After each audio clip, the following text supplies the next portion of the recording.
They dwell unseen in the shadows. A host of creatures completely different from the flora and fauna familiar to us. An invisible world of life within our own. Since the dawn of humanity, these phantoms have inspired fear in those who could not understand, and have over the ages come to be known as Mushi.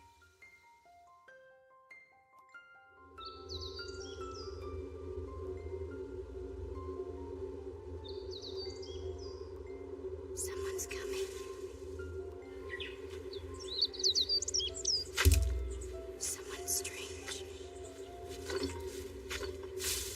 Someone's coming. What was that? A monkey, maybe? Or maybe the forest is playing tricks on me. It's like a sea of green in all directions. I could lose myself in it.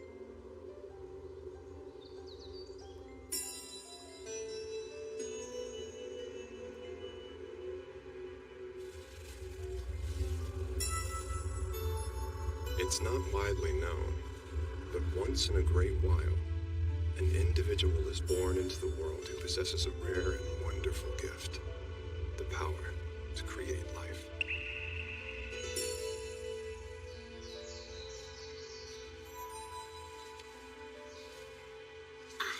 Good. If I just write with my left hand, it should be safe. Let's see. Spring has settled in, and the trees have begun to come alive. The birds have also started. I naturally write with my left hand anyway. This makes things so much easier.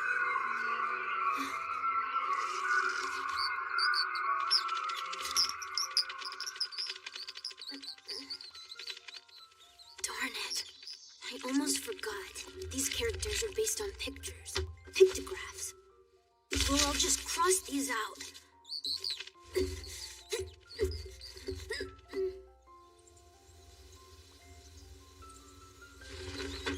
Hey! Come back here, bird! What in the... Come on, you can't just go flying off. ink? You saw? I did. Whatever it was. I'm looking for Shinra Yorari. Is that you? Oh, yes? You got my letter, I take it? Oh, so that was you. You're Ginkgo, the Mushi Master, right? I was actually just writing you a reply. You're not the first person who's come here hoping to study me. But like I told them, I'm afraid I have to turn you away. It was my grandmother's final wish. She wanted to keep others from learning about my gift. She told me I should try to avoid using it as much as possible. I guess you've already seen for yourself. If I draw a picture of something, it comes alive, even if it's not a picture of a living thing. See, my grandmother felt it was somehow wrong that a person should be able to create new forms of life out of thin air. That was work best left to the gods, she always said. And she absolutely forbade me from drawing anything with my left hand. Oh, if I draw with my right hand, nothing happens.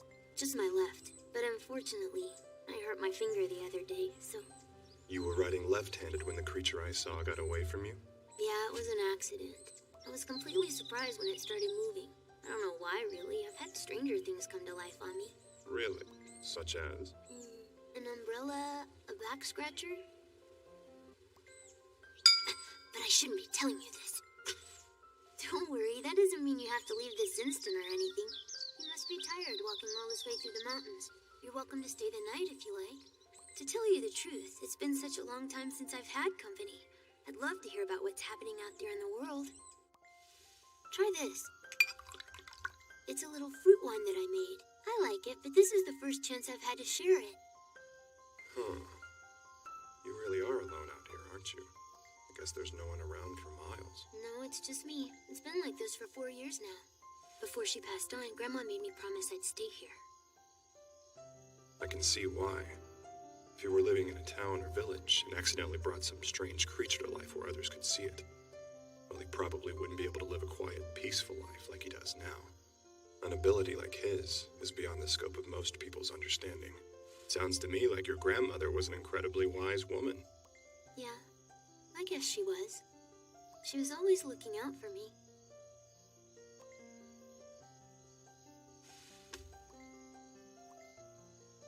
It's just... Well, I want to show you something. What's all this? Did you draw these? Sometimes when I'm by myself, these creatures suddenly appear out of nowhere. I have no idea what they are or where they come from, but they're fun to watch. So one day I drew these pictures and showed them to Grandma so she could see them too. Only it just seemed to upset her for some reason. She said, These visions, these phantom creatures you claim to see, I don't know why they afflict you so, but I'm sure it has something to do with that awful power you possess. Just put them out of your mind, dear. Forget about them. They're not real. You poor, poor child. That's all she would ever say about it. And until the day she died, she never really believed I saw the things I saw. It got to the point that I even started doubting myself, thinking maybe she was right. Maybe it was all in my mind somehow. No matter how hard I tried, I just couldn't seem to make her understand. That's because these creatures are all Mushi. Mushi? That's right. I suppose there's really no simple way to explain what they are, but let me give you an analogy. Say these 4 fingers represent animal life and your thumb represents plant life. Human beings would be here, at the tip of your middle finger, the farthest point from your heart. Moving toward the palm of your hand, you find the lower forms of animal life. When you get to your wrist, though, that's where your blood vessels combine into one, right? Right. This is where you would find fungi and microorganisms. From here, it becomes more and more difficult to distinguish between plant and animal life. Even so, there is still life beyond this point. And if you keep going, all the way up your arm, past your shoulder, when you get to this point, at the place that's closest to your heart, right here, these creatures are the Mushi. They are life in its purest form. Because of their nature, their shapes and physical appearances are ambiguous. Some you can see, some you can't. Yeah, some are transparent, sort of like a ghost. Many of the things that people call ghosts are actually Mushi of some sort. Some can even take on human form. I'm guessing your grandmother was simply unable to see the Mushi. It's not surprising she didn't believe you. It's not easy to communicate a sensory experience. Just as it would be difficult to completely describe the feel and texture of an object to someone who's never held it in his own hands. Try though you might, unless your grandmother could see it with her own eyes, it would be almost impossible to make her understand the Mushi world. I'm sorry, Grandma. I didn't know. But you have no idea how happy it makes me to learn that these strange creatures really do exist.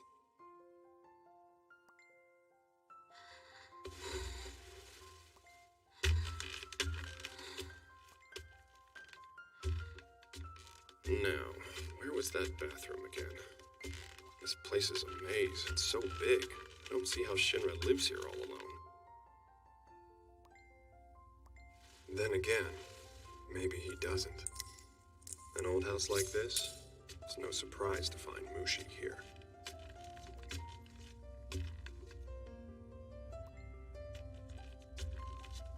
Where'd it go?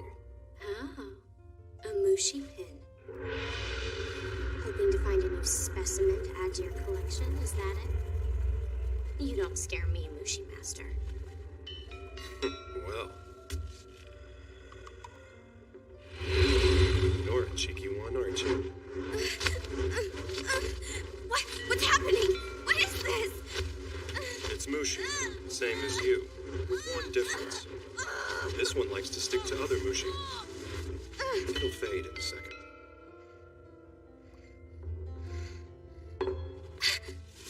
Say, what do we have here? A broken wine cup? It's a shame. I really like the color. Shut up. Give it back. How dare you barge into my house like this? Go away. Get out. That's big talk coming from a Mushi. What are you saying? This is your house? Yes, that's right. Ah, I see. I think I'm beginning to understand. You were a human once, but somehow you came to acquire Mushi characteristics. You're rather weak, though, which suggests you're not a full Mushi, and along with the broken green wine cup, gives me some idea of how you ended up like this. It also tells me who you are. Your name is Renzu. You didn't think I'd come all this way without doing my homework, did you? I think I know a way that we can make this wine cup whole again. Care to hear me out? For your grandson's sake. What are you saying? Grandma's still here in this house? Yes, that's right. Though not in human form. Right now she's stuck in limbo, between the human and Mushi worlds. I don't understand. There's a phenomenon called a Mushi banquet. The Mushi appear in human form and invite a chosen guest to sit among them. The guest is then presented with a wine cup for those who accept the cup. As they drink from it, the physical boundaries of their human body begin to fade. In other words, they begin to cross over into the Mushi world. So that's what happened to Grandma? That's right, except for some reason her banquet was interrupted. Thus, your grandmother was unable to complete her Mushi transformation. That's not to say she wasn't changed. She was still a different person when she returned to this house. Half of herself had been left behind. But know this, even though the grandmother you knew and loved was only half of her former self, the other half was here too, in this house, watching over you every day, from the day you were born. I'm sorry, I had no idea. I know. You weren't able to see her because she's not a full Mushi, but you can still help her. I believe you can use your powers to complete her Mushi transformation. If you do this, though, she will never be able to return to the human world. It's your choice. Is that true? So if we do as you say, then I'll really be able to see Shinra again? Your grandmother didn't need long to decide. Shinra, you will help her, won't you?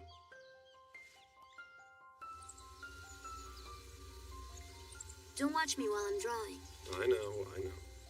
Now, whenever you're ready, with your left hand, try drawing the wine cup that your grandmother received at the Mushi banquet, the one that I told you about. Okay, but you never told me what it looks like, the color or the shape. It's okay, don't worry about that. Just use your imagination. My imagination? Trust me, the half of the wine cup your grandmother kept should have been passed down figuratively through the generations, first to her child, and then to her grandchild. Since he told me not to, I just have to look.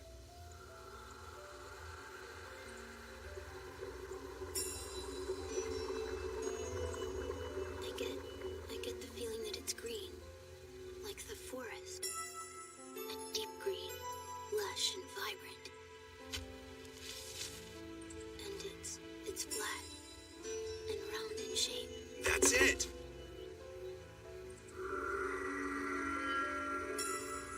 Oh, wow. It's cracking. Renzu! Is that you, Grandma? Are you there? Now then.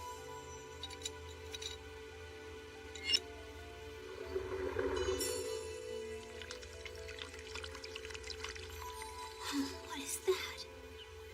Your turn, Renzu. Drink this.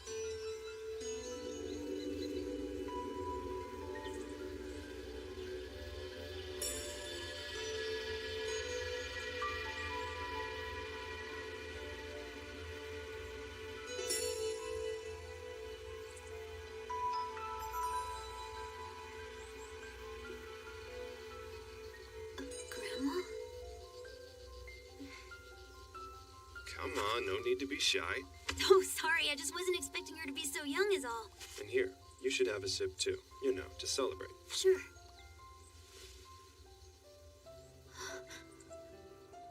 Are these Grandma's memories? I need to hurry. The sun is starting to set. Mushi?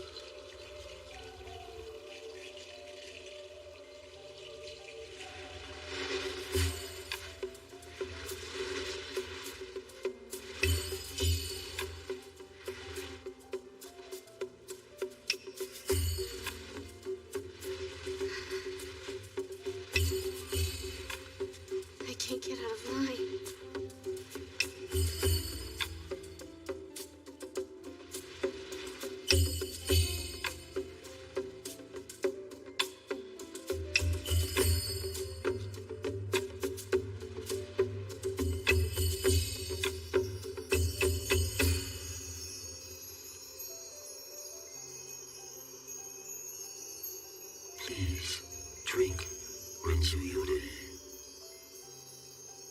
This is a banquet held in your honor. It's so fragrant.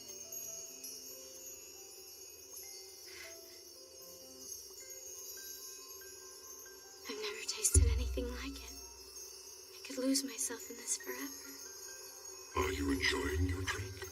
What you are tasting is a living entity known as light wine. It springs from a place that normally you could not reach. A river of light that flows in the depths of the deepest darkness. We have created especially for you this wine cup, which can extract the light. The river flows all around you, as it has since life first began. When it nears the soil, grasses grow green and forests blossom. If it recedes, the landscape withers in front.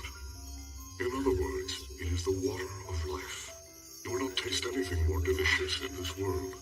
The reason we have set this banquet for you and shared with you this drink is that we have a favor to ask of you.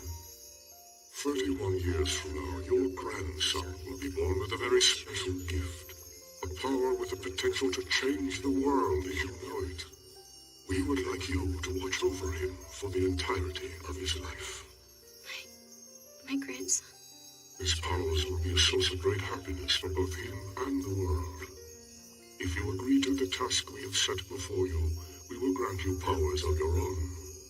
Drink the wine to the last drop, and it will be so.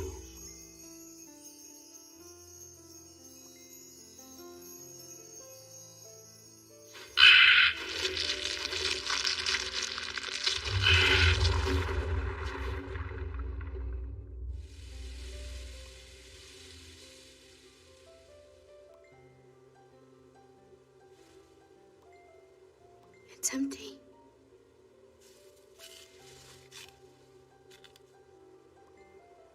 I should be getting home.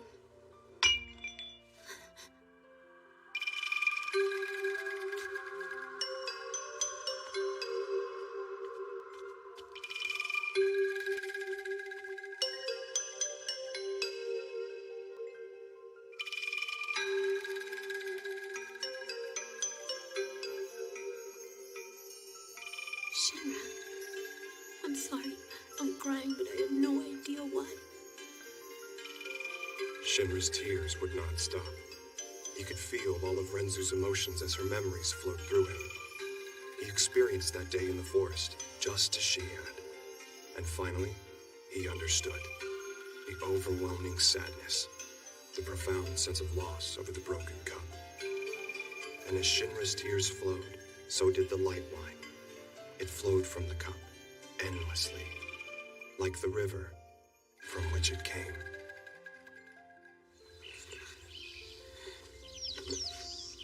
Leaving already?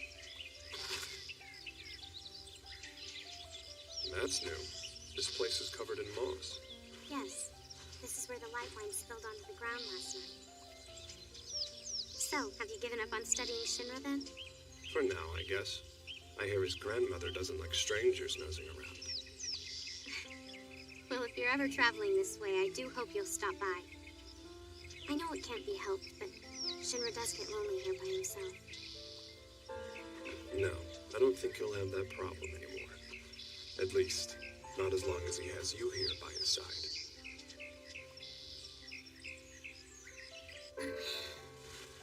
Where's Ginkgo? He's already gone. What? But he didn't even tell me goodbye. It's too bad. We didn't get the chance to thank him properly. Maybe not, but the green wine cup is missing.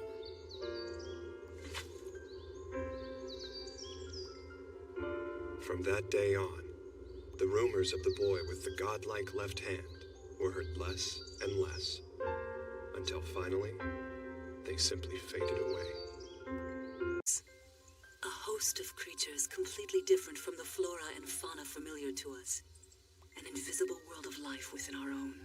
Since the dawn of humanity, these phantoms have inspired fear in those who could not understand, and have over the ages come to be known as Mushi.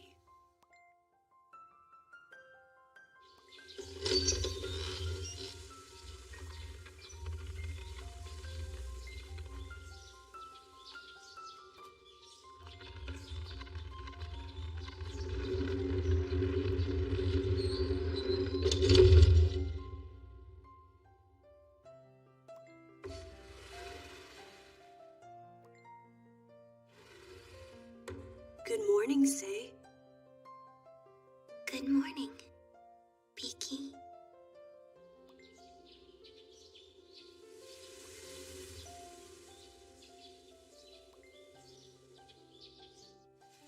How are you feeling today? Do your eyes still hurt? Listen, Peaky. I want to tell you a secret. It's about my disease. I know what's causing it. I can feel them, you know? Swimming around. Mushy. Living inside my eyes. My cousin Say is the youngest member of our family. About 6 months ago, she contracted a disease that made her eyes sensitive to light.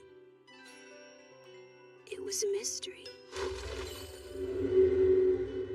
None of the eye doctors could figure out the cause of her illness, and before they could find a way to treat her, Say's eyes became so sensitive that even the smallest amount of light would cause her great pain. When there was nothing they could do, her parents brought her to my house, since we have a sturdy storage shed that blocks out light. They said it was for Say's own good that they left her here, but to me, it seemed more like they had given up, like they were abandoning her.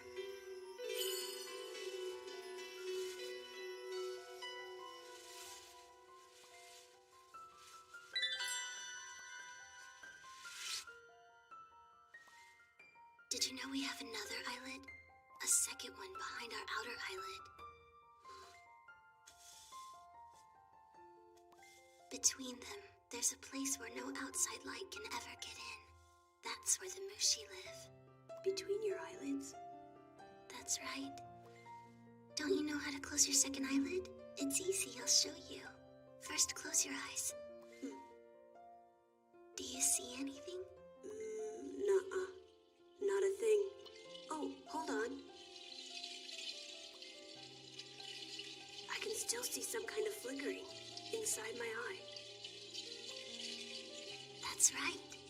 Even after you close your eyes, you're still looking at the backs of your eyelids. Your eyes aren't really closed. So that's why, if I ever want to make it where I see nothing at all I do is close my eyes again to shut out the flickering. That's when a curtain of darkness falls, and it becomes truly pitch black.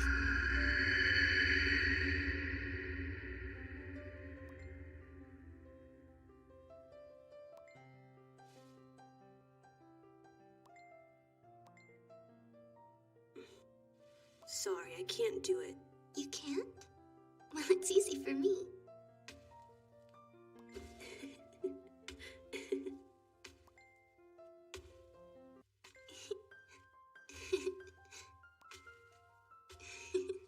When I visit Say, we play together in the dark.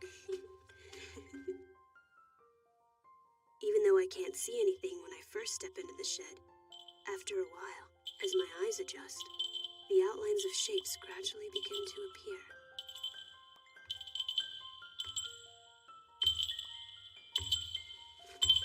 How do you do that? It's almost like you can see the ball. It's because of the light. A whole river of light that runs underground. You can see it whenever you close your second eyelid, if you keep staring long enough into the true darkness. After a while, you start to see specks of light off in the distance that slowly form into a river. If you're very still, you can see that the specks of light are actually tiny mushi. But whenever I try to go closer to get a better look... Stop.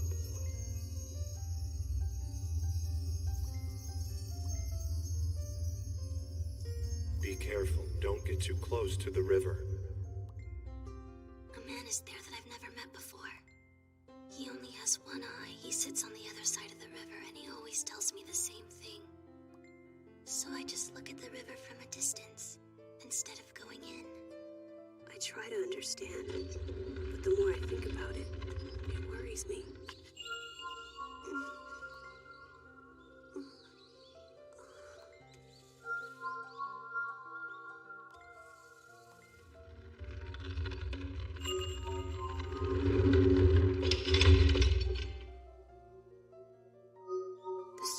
things that Say sees when she closes her eyes. The lights. That man. What in the world could they be? Beaky, you're spending way too much time inside that shed. It's okay, I burned the eye bandages just like you told me. And I washed my hands and all the dishes, so... Beaky. I still worry. I just couldn't bear it if you got infected too. But it's not fair. She's alone. She's already been abandoned by everyone else. So if I don't go... You're right, darling. It isn't fair to her. She's a good girl. It's not her fault this happened. I'll just have to try to set my worries aside. Keep being a friend to her, Beaky, so she doesn't lose the light in her heart as well. But please, whatever you do, don't let yourself get infected with her disease. Really? You're coming? Here?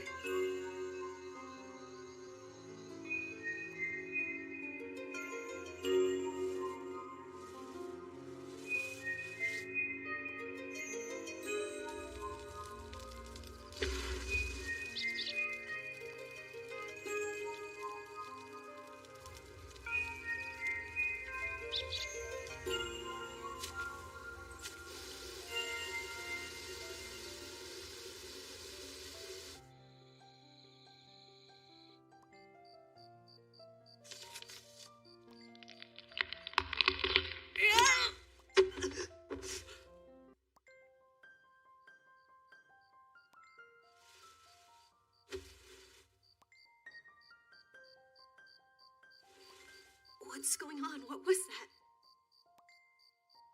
Don't tell me. Oh no. Oh, Mom. I'm sorry.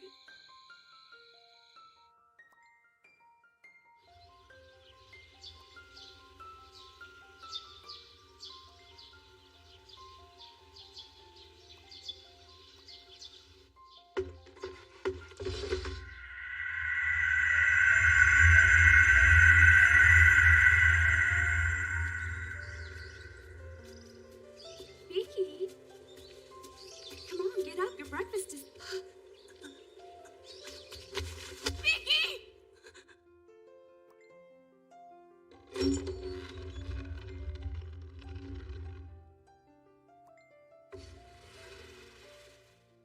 Beaky? Is that you? Is something wrong? I'm sorry. Beaky. He won't be coming back. He's got your illness, whatever it is.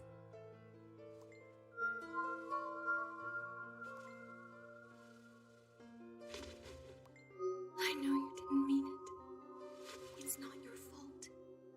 It's my fault for feeling sorry for you.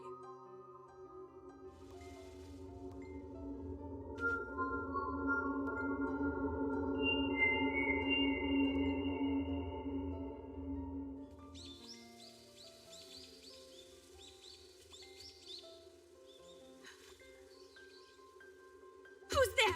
If you leave the door open, Beaky's eyes will... It's okay. Don't worry, he's fine. I've dealt with cases like his before. I gave him some medicine and something to help with the pain. I know you meant well, but leaving him in the dark will only make the disease progress faster. Now wait just a second. Who are you? Oh, right, sorry about that. I'm a Mushi Master, Ginkgo. I'm actually here because I heard about the girl you have locked in your shed. The eye doctors couldn't help her with her condition, could they? But I think I can. Are you telling me you can cure my son? Well, since he was so recently infected, the medicine alone should be enough. And if we're lucky, a few hours sleep and he'll be as good as new.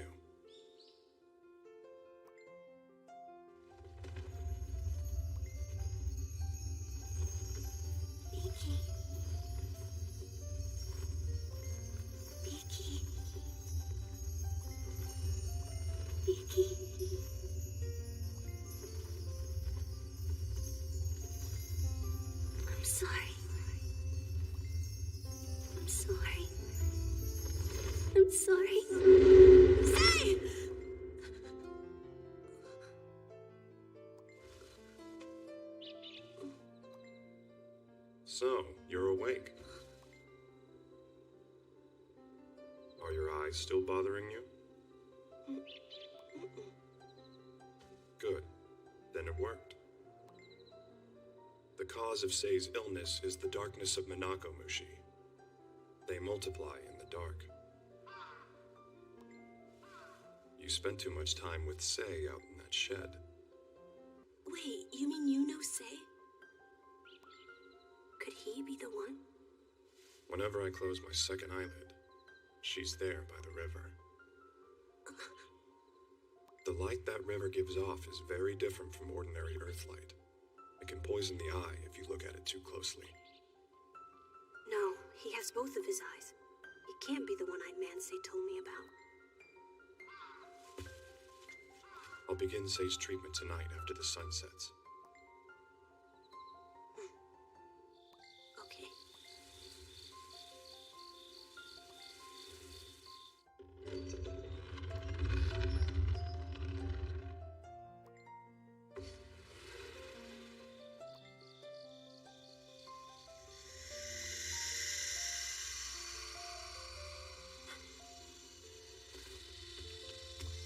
Sei. No, you didn't. Damn it, I told you not to go into the river.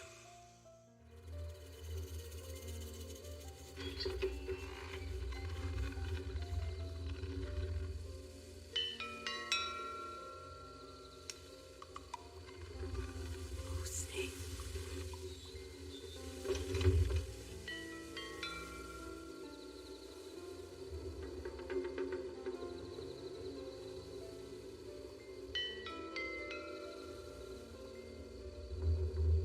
Sei's eyeballs are both dead.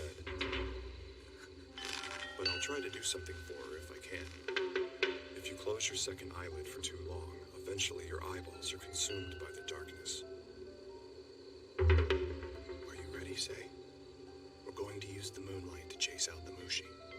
Now, keep your second eyelid closed and slowly open your eyes.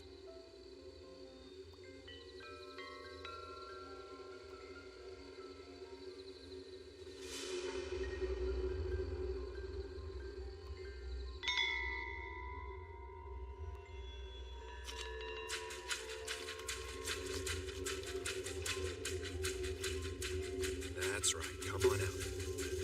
There's light out here, Mushi.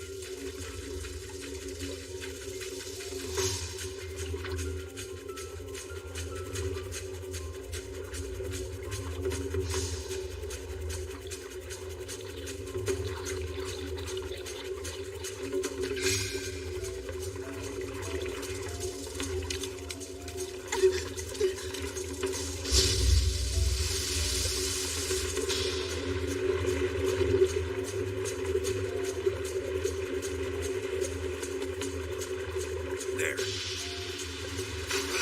Stay! Now! Close your eyes, quickly!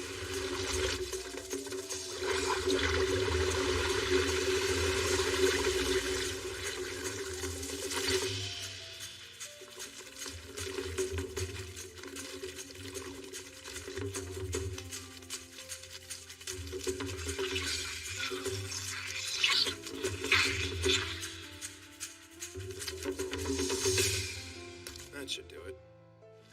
Now then, let's see what we can do about her eyes. Those were Mushi.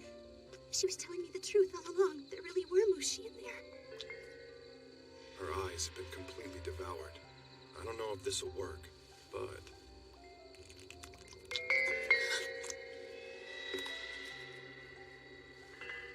I'll try giving her this. You know, you can stop freaking out now. You're gonna faint if you're not careful. Come on, it's just a glass eye. This is some of the liquid Mushi we saw a minute ago. If I inject this into the glass eye, it should turn into a functioning eyeball.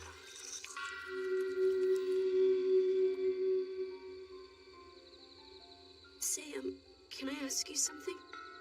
This river of light you mentioned that the two of you say you can see. Well, what is it exactly? Try now, if you can, to close your second eyelid. What do you mean? Are you saying that you've forgotten? Only then will the path to true darkness be revealed. You too could see it once. In the past.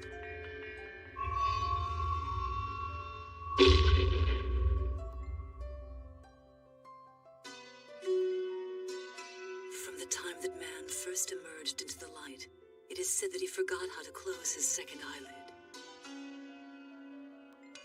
However, this development was perhaps for the best.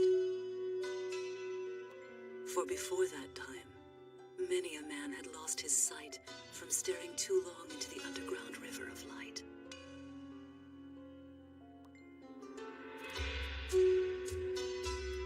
The second eyelid, true darkness, alien light.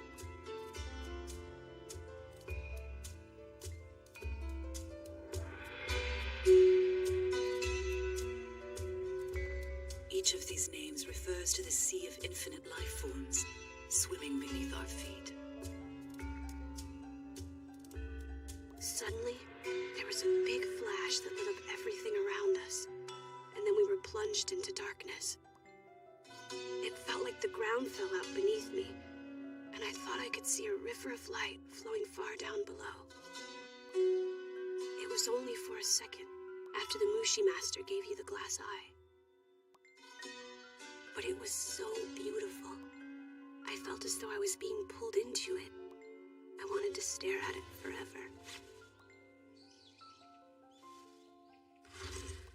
I'm ready.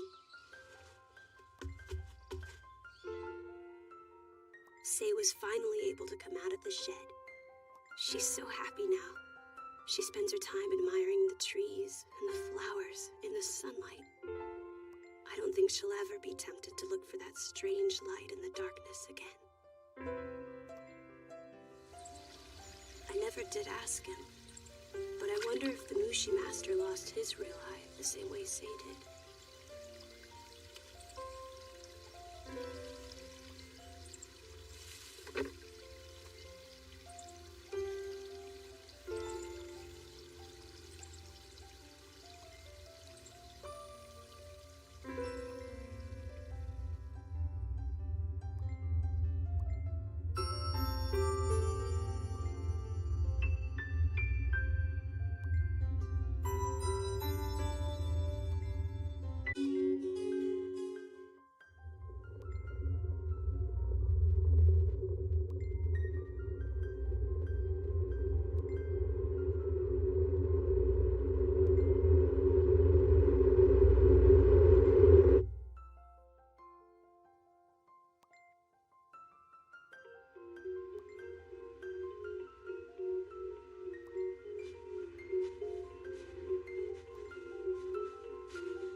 Finally.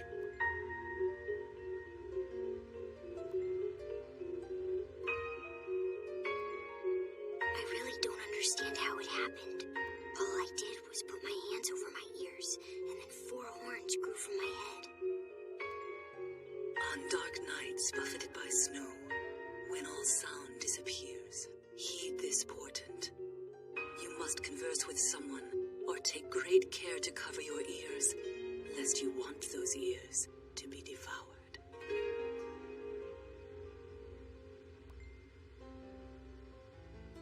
Thank you so much for coming. So your name is Ginkgo, and you're a Mushi Master, is that right? That's right. I am Shirasawa, the elder of this village. It was I who summoned for your assistance. As you can see, this is a humble and isolated place. Our village is shadowed at the base of the towering mountains. Those mountains keep this a very quiet place. On snowy nights like this one, words and whispers, and even the wind, can disappear. It is at times like this when some villagers complain of a loss of hearing. Are both ears affected? For the most part, no. It's usually just one. Doctors have examined this condition, but they've found no answer. Since there's no natural cause, I began to wonder if something else was behind this.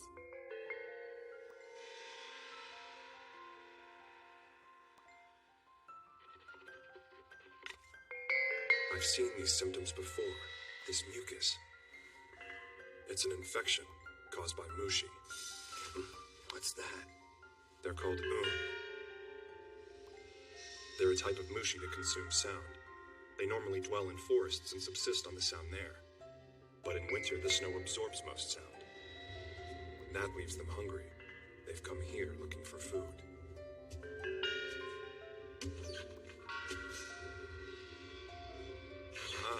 Now what do we have here?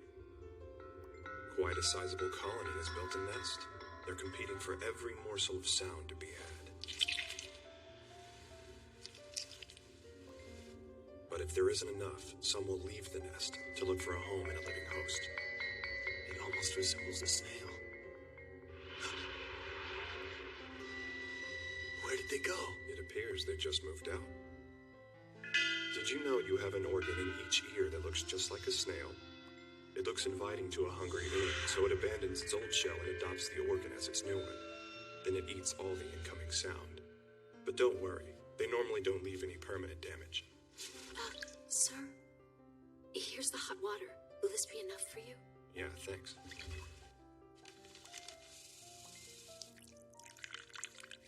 Just a little bit of this in the ear.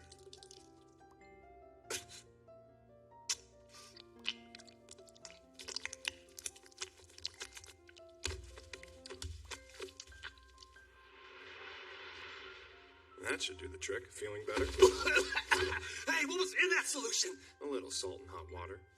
Salt? Wait, I can hear again.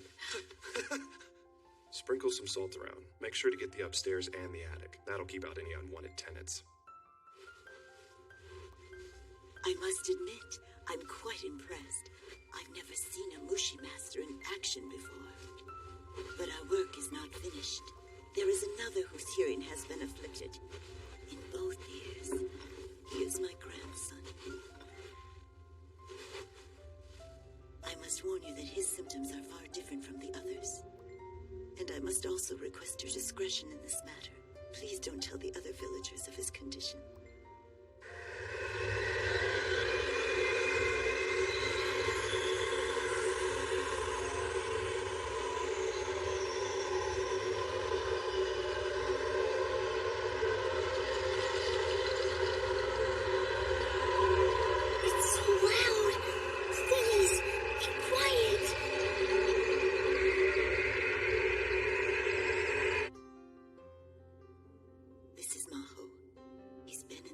Since last winter. That was when those horns suddenly appeared. They changed him somehow. He was no longer able to hear the everyday sounds around him. Rather, he began to hear strange sounds, dreadful noises that he had never heard before. Even on nights like tonight, when all is silent, Maho can still hear things. Roars, whispers, movements. The sounds never cease. Even if he plugs his ears, those horns seem to serve as new ears that never deafen. How curious.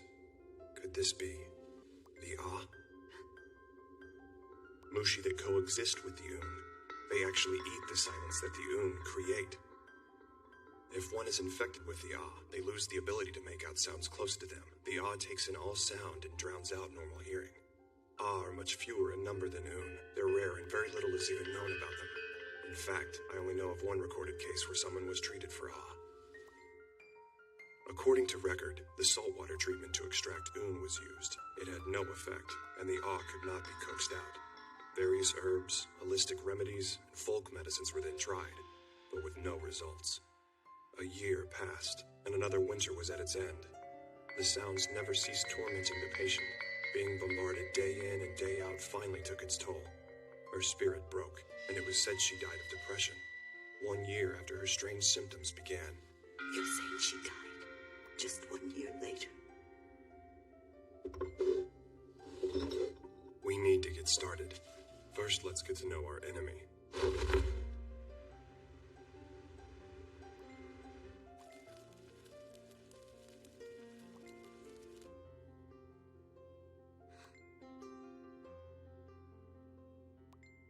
Can you hear what I'm saying? Yes, that's strange. The noises that I normally hear have since you came in, the noises got louder and louder. It really hurt. I thought that my head was going to explode there for a second. It's my fault.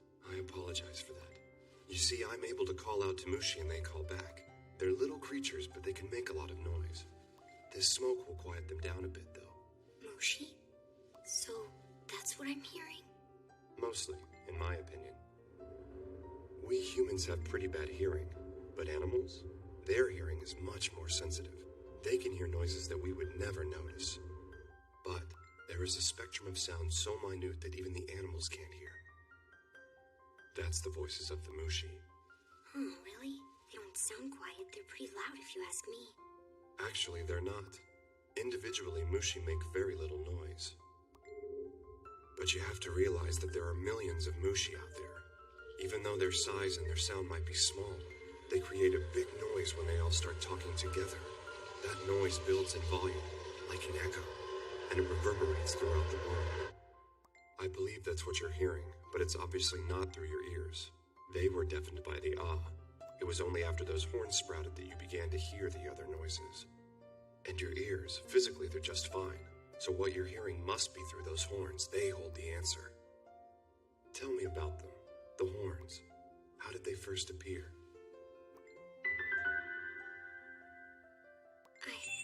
I was covering my ears with my hands.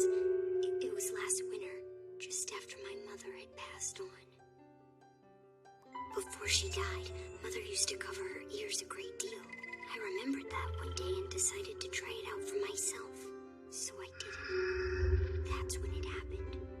The horns grew out of my head all of a sudden. Your mother would cover her ears. Why did she do that? I don't really know.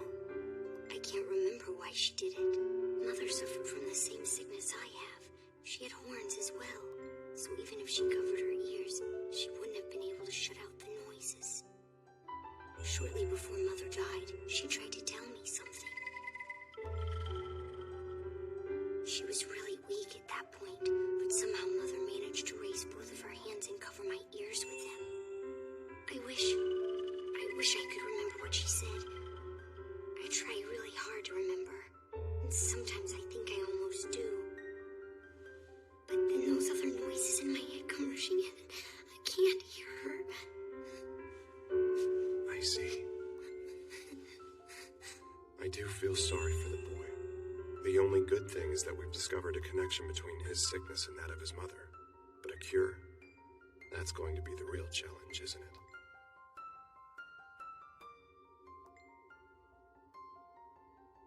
Oh, my dear, sweet daughter, Matsu. It broke my heart watching her suffer. With that constant noise tormenting her, she wasn't able to sleep. She'd never say it in front of Maho. But she would constantly tell me, all I want to do is sleep peacefully, in a place where no sound will intrude. It was just as in the case you mentioned. She held on through the end of the following winter. Then she finally went to that place for which she so longed. Did her condition ever change, or did she suffer to the very end? It never changed. Wait. No, now that I think about it, near the end, Matsu looked up at me and said something strange. Mother, the noises. They've gone away. I can't hear a thing. Absolutely nothing. I'm frightened. Now that they're gone, I actually miss those awful sounds. After that, she claimed all sound faded. So did her spirit. It was such a tragic loss. So if I understand you correctly, your daughter couldn't hear anything at all right before she passed away. Yes, that's right. Is there anything else? No, just the story Maho told you. It was this time last year when Matsu put her hands over his ears. I paid it little mind, but I remember thinking it was strange. Just what would possess my daughter to do such a thing? So she couldn't hear anything right before she died. Did the know she was dying and leave her body before she expired? No. If that were so, her hearing would have been restored. Why wasn't she able to hear anything? And if she couldn't hear, why would she bother to cover her ears? Where do you think you're going? Oh, wait. He can't hear me. Please don't tell. I'm just going out for a little walk. Don't tell grandmother, okay? I have to get outside. If I stay cooped up in the house any longer, I think I'll go crazy. I just keep thinking about my mother and the sickness that killed her. Will it kill me as well?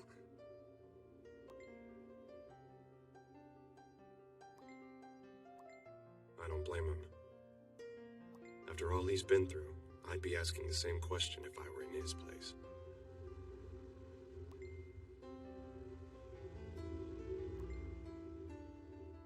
Snowing again. Maybe I shouldn't have let him go. Maho! Maho! Oh, I'm sorry, sir. Have you seen Maho anywhere? Don't worry. I saw the direction he was heading. Why did you let him leave? I'll find him. Trust me. It's quiet. However, sound is not totally absent. Though it may be faint, even falling snow creates a sound. Nothing is ever truly silent.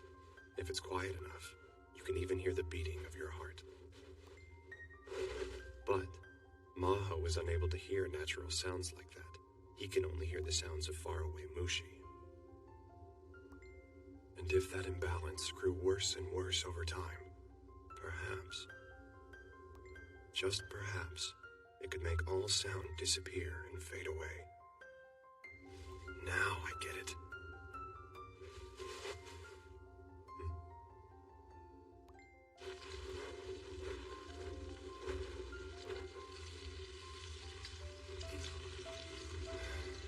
I'm sorry you had to come looking for me. I didn't plan to stay gone for so long, I swear. But it started snowing really hard outside. So I came here to wait it out until it slowed down. It didn't. It just kept going. What's happening to his voice?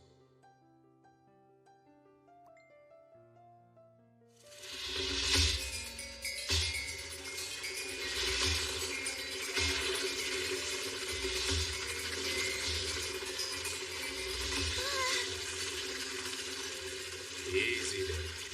Stop fighting over me, okay? Now, which one of you is Boone is coiled clockwise, counterclockwise. So, there you are.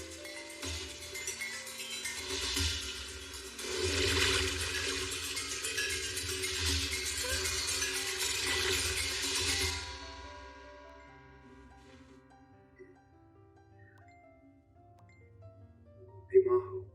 It's okay. Give me your hands. Put them on my ears just like your mother did.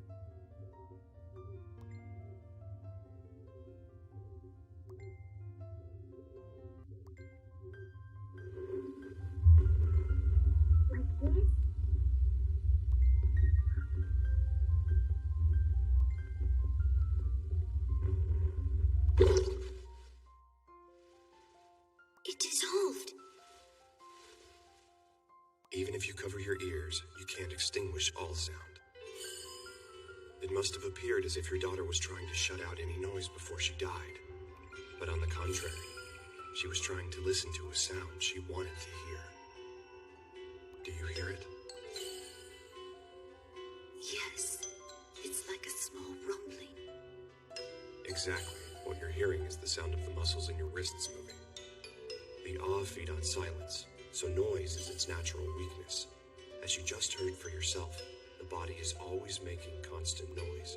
Therefore, if the awe burrowed into a living host, it would be a very uncomfortable and noisy home. That's what the awe is trying to do. Erase the body's sound. If it fails, it will dissolve or leave.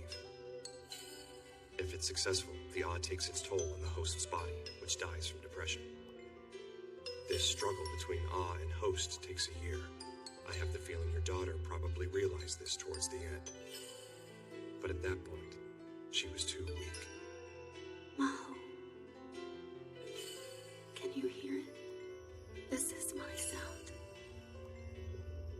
Long ago, your father and I journeyed. We saw a mountain, and it spewed fire.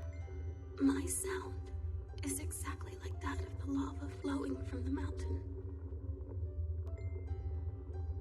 That's why, when I'm overwhelmed by the other sounds so much I want to disappear, I listen for my sound.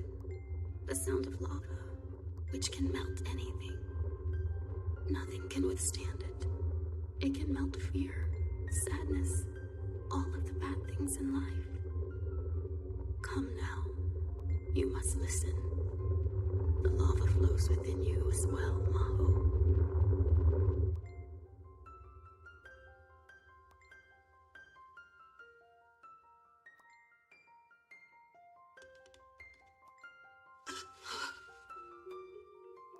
The lava. Maho. Mother was right about the lava. It's flowing.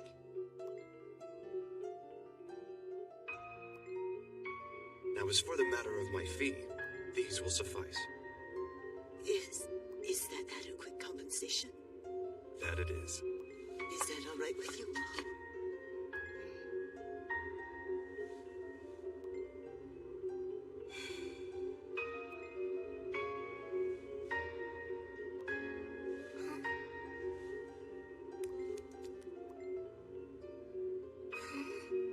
Maho, the world can be a pretty quiet place, especially in winter.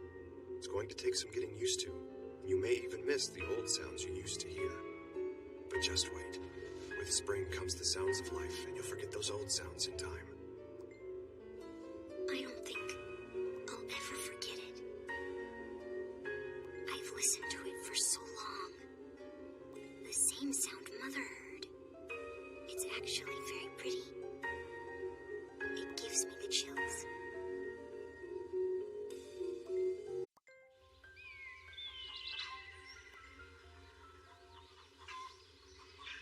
A Mushi Master? Yes, my name is Ginkgo. I hear you have premonitions in your dreams. Your reputation is well known in these parts, but I'm here because there might be something wrong with these dreams. Just what do you mean by that? It's likely that the Mushi are involved in this. Some of them live within dreams. They can show you premonitions of the future. They will continue to breed and multiply. This medicine should be able to keep them under control. How often do these prophetic dreams turn out to be true? I'd say about 1 or 2 in 10. In time, that number will increase to 4 or 5. When it does, you should begin taking the medicine. If you take it too soon, it could be toxic. But know that if you don't take it at all, you'll remain in your dreams forever. What's important is the balance between the two. So please, be sure to take it. I'll stop by again before the medicine runs out. So, until then, pleasant dreams.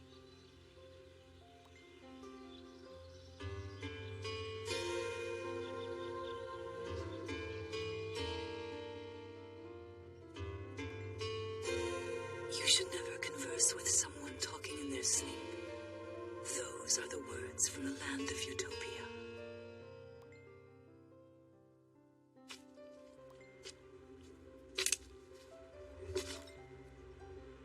It hasn't even been a year since the last time I was here.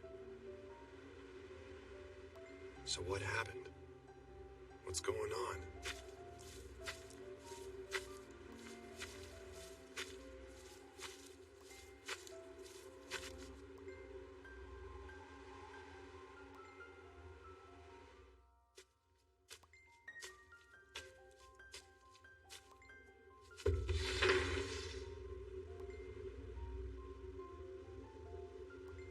So, you've come back. Mushi Master. I've been waiting. There's something that I've been wanting to ask you. So are you alone here? I saw the village. Don't tell me that the... Yes, that's right. I'll tell you what happened here. Everything.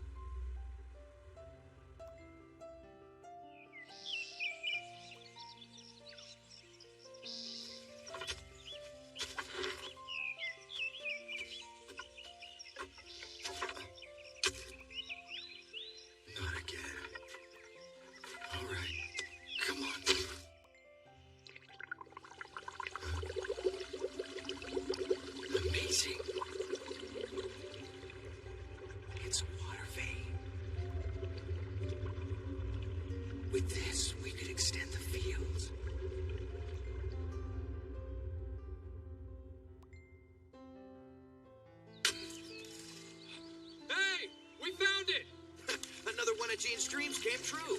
Quickly, go tell the others.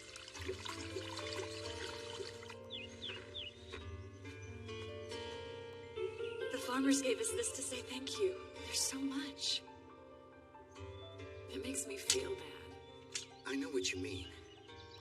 But since I can't begin to provide a meal like that from what I'm paid to sharpen swords, I'm very grateful. Myrtle berries! But, Jean, the number of dreams you have that are coming true, they're increasing like the Mushi Master said they would. You mean you believed what he said? That the Mushi are causing my dreams? I don't know, really. Maybe. But, Jean, what if everything he was telling us is true? All right, dear. I'll take the medicine. Good. Thank you. The western cliff collapsed! Thank you so much. If it wasn't for your prediction, we'd be dead. I don't know how we can ever thank you enough.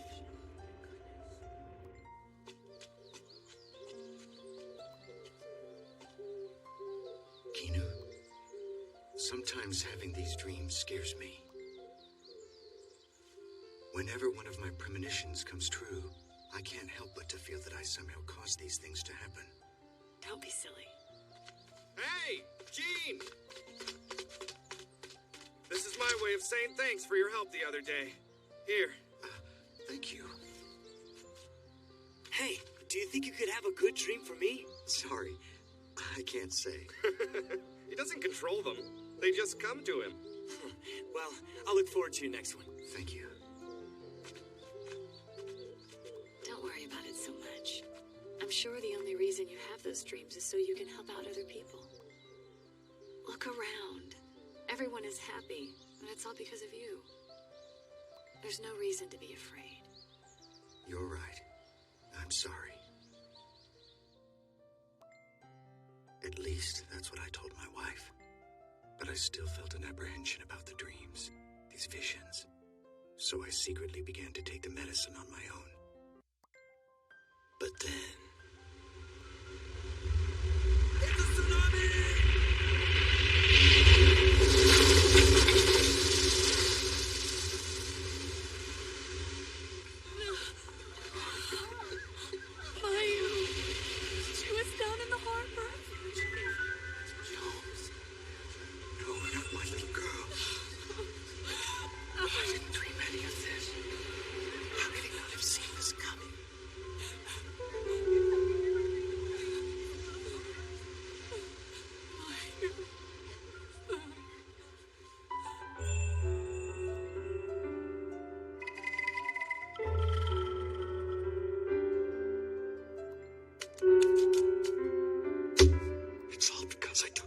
Medicine. That's why I couldn't see what would happen to my...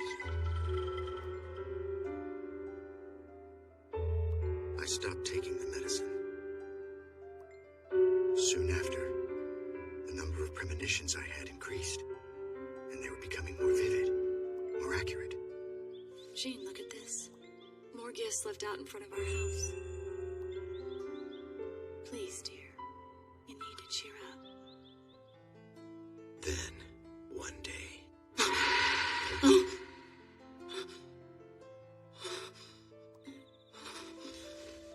Did you have a dream? You're sweating. Was the dream bad? Tell me. No. I'm just not feeling well, that's all. There was no dream. The next day...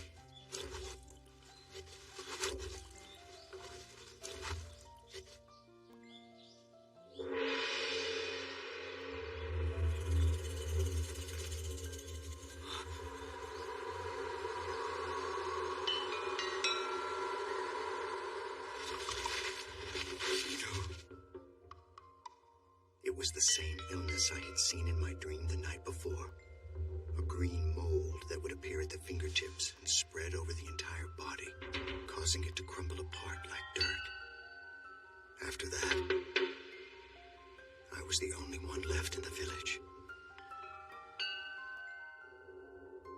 You said your name was Ginkgo, right? Well, after that dream became real, Ginkgo, that's when it came to me. When you stopped by to visit me that first time, you had deceived me. What lurks inside my mind are not the Mushi that give one prophetic dreams. They are the Mushi that bring one's dreams out of the mind to infect reality. That green mold disease, it first began to spread through the people that were closest to me. It took my wife, then my neighbors, and after that, it spread to the houses across the way. There, before my very eyes, the exact same scene that had been in my dreams became a reality. All of my premonitions, everything I had seen in my mind, were all events that were created through my dreams. That's the truth. And you knew it. So why did you lie to me? Because this is a Mushi that you can never be completely rid of. Once the parasite gets inside of you, it stays with you for the rest of your life.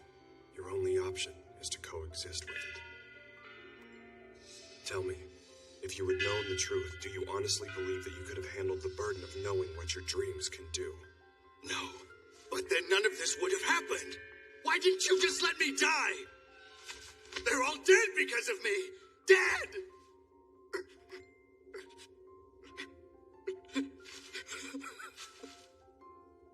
I'm sorry. Now that it's come to this, I'll do everything I can to find a way to rid you of the Mushi. Please, go on living. The Iminen no Owai, meaning the field of space and dream, are a type of Mushi that normally reside in the dreams of their host. But on occasion, they come out of these dreams, becoming the medium that brings what the host sees into reality. That's why not all of your dreams were prophetic in nature. As they multiply, their chances of escape increase. And the scale and range of what they can make real becomes greater as well. But still, the Mushi are weak while in this state and will disappear if exposed to sunlight. It's not known why they come out into our world, but somewhere there is a pathway connecting dreams with reality on which only the Mushi can travel. It is said that this is where they sleep, while the host is awake. If I can find this pathway, I might be able to do something. But I've never heard of a case like this on such a grand scale before. The medicine alone won't be able to stop it. Maybe if I increase the dosage.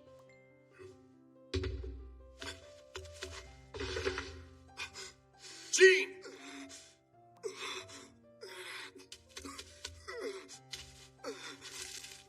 The medicine. You took it all? Hang on, I'll get the antidote. Don't bother. Leave me be. I can't go on. Just let me die.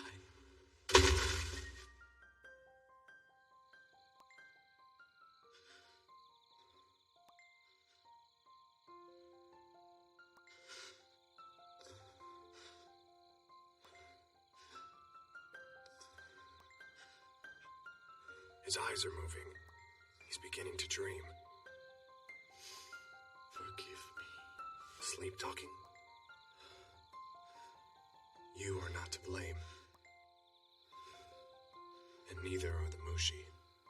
The both of you were just carrying on with your lives. This wasn't anyone's fault.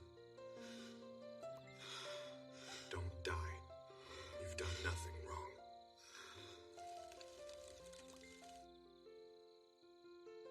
Are those wild geese? Huh? He is sleep-talking. This is useless. Where are you anyway? Just hurry up and come back to reality. A field of reeds. He answered me. That ringing! What is it?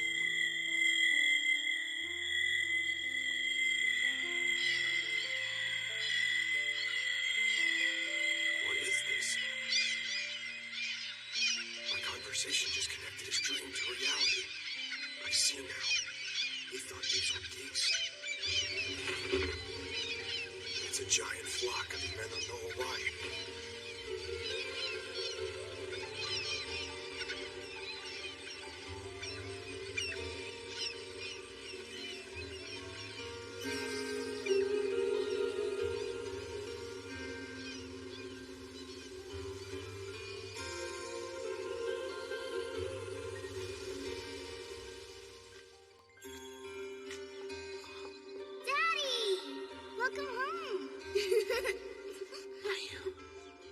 We missed you.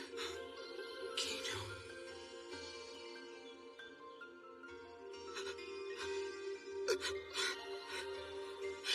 I'm sorry. I'm so sorry. I killed you both.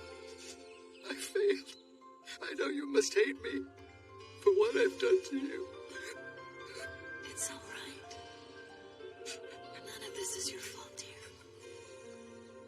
You've done nothing wrong.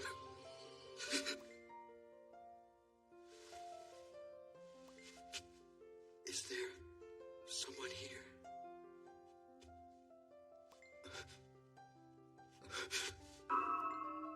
It's me. What's that in the panel? Fire. It's hot. Someone. Is that my dream being reflected onto the screen? The fire.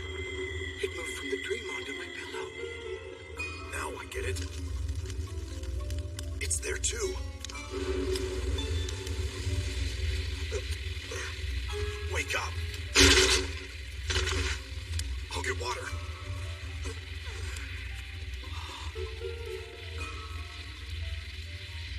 The dream came into reality through the pillow. But somewhere there's a pathway connecting dreams with reality, on which only the Mushi can travel. It is said that this is where they sleep, while the host is awake.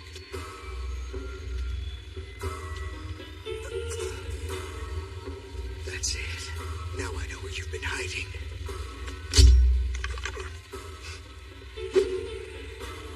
Damned Mushi. Now you're going to pay. No, stop it!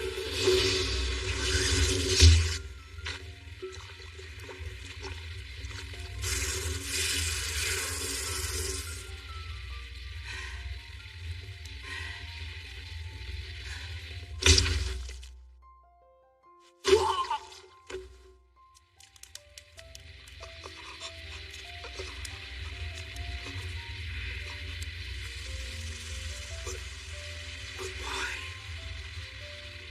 Why cut me too?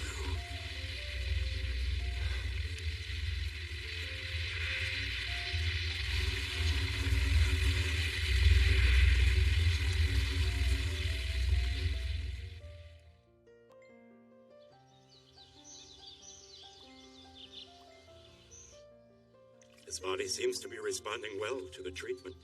With some rest, he's going to be just fine.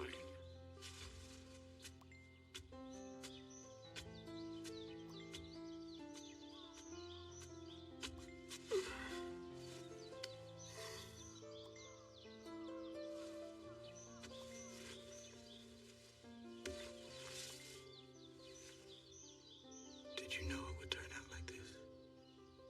Look at me. All I did was cut the pillow. The word pillow. Do you know where the origin of that word comes from? It means the storeroom of the soul. For 1/3 of your life, your pillow cradles your head. Perhaps that's how the idea came about that the pillow is where the soul rests. The pillow was the nest of the Imeno no Owai and served as the pathway connecting dreams and reality. I thought that if you cut it, the thing that would be lost would be you.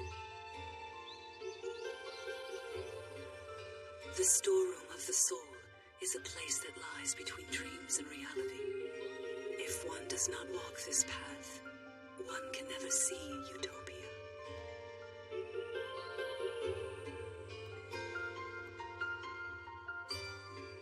Thereafter, they say that Jean began working as a blade sharpener again. He was skilled at what he did, and his reputation was well known.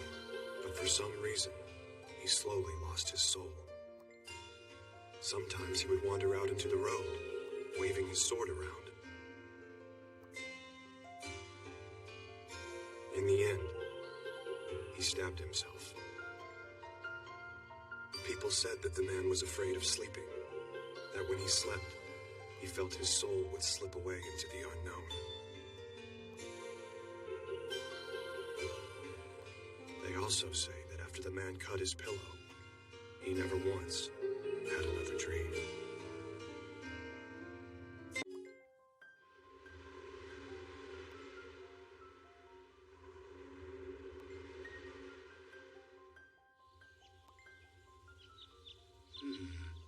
A mushi that devours silence.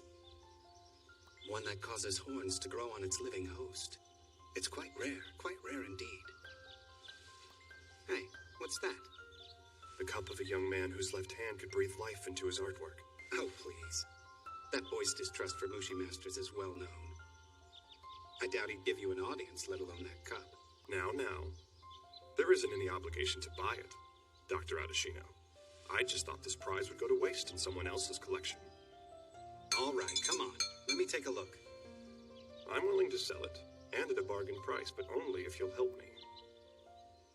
On my way here, I encountered something very strange. I'd like to capture it. Something strange, huh? That's right. In all your studies, have you ever heard of a liquid mushi that can travel from place to place? A living swamp.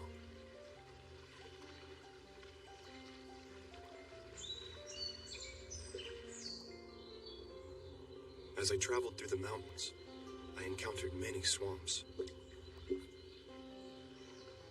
Come on, another one?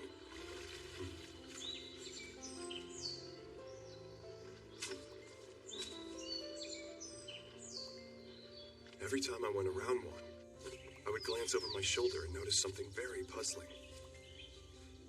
The swamp had completely vanished, leaving no trace of itself behind.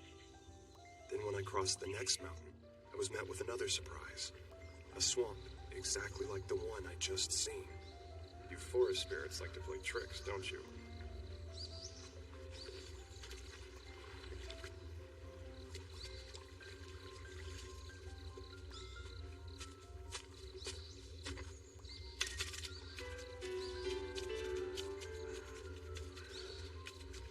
It's you again. I saw you at the last swamp. That was you, wasn't it? Can you tell me if there's a shortcut through these mountains? I thought she might be a hallucination at first. Her hair was this unearthly green. It seemed as if the waters of the swamp had saturated it to the root.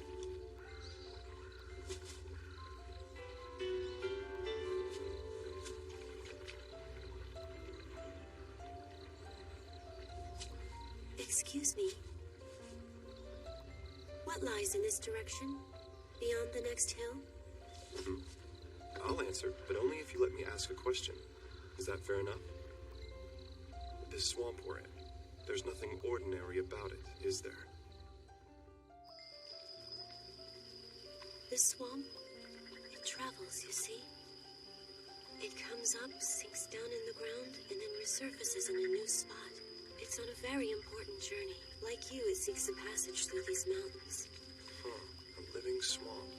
That's incredible. So, are you moving along with it as it travels? Why? What for? Well then, anyway, if you keep heading in that direction, you'll reach the sea.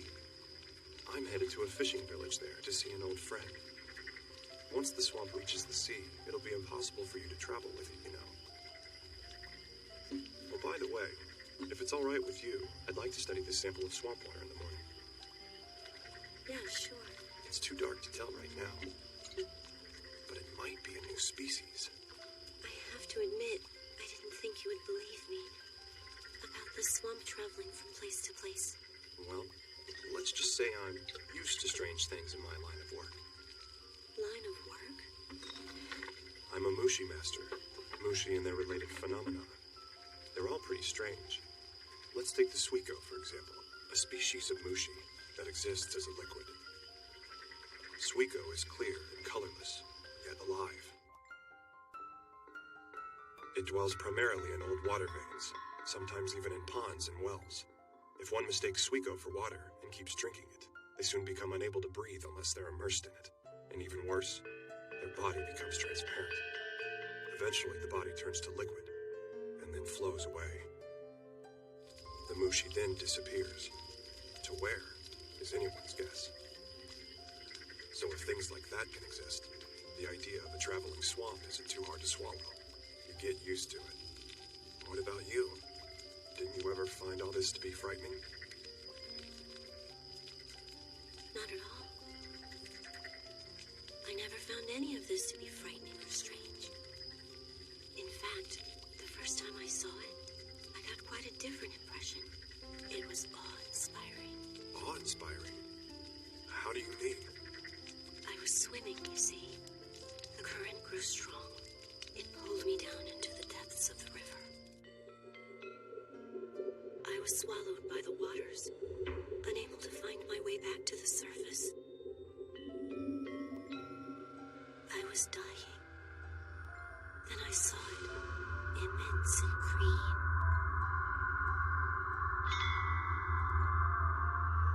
The thing rose to meet me, then it embraced me within its folds. When I awoke, I was laying on the banks of a swamp somewhere in the mountains. This color. That's when I realized.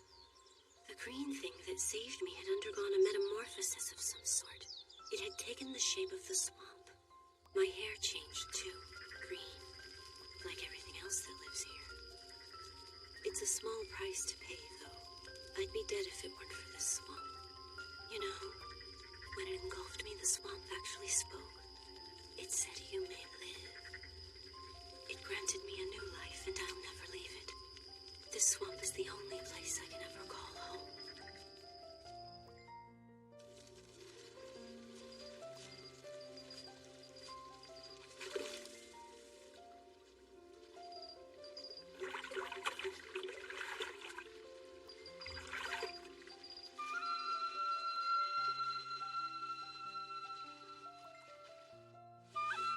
Oh, yes. It looks beautiful on you. Fitting wedding attire for the bride-to-be of a water spirit. We will look after your mother. Do not worry, Father. Now, child, as you go to face your fate, have no fear. Instead, take comfort in the fact that your name will become legend. All will know of the noble girl whose sacrifice appeased the raging flood and saved her village from its wrath.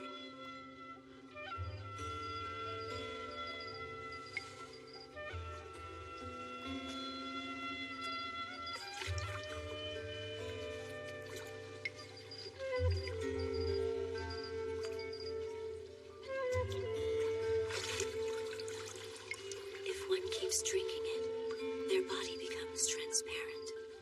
It liquefies, then it flows away.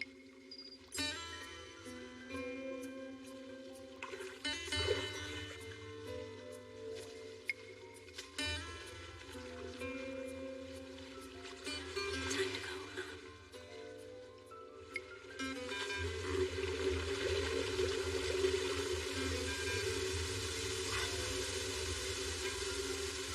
It's all going underground. Hey, why are you leaving? Wait a minute. I wanted to study you, too. Thank you for teaching me about so many things. But now, I must again become part of the swamp. No, wait!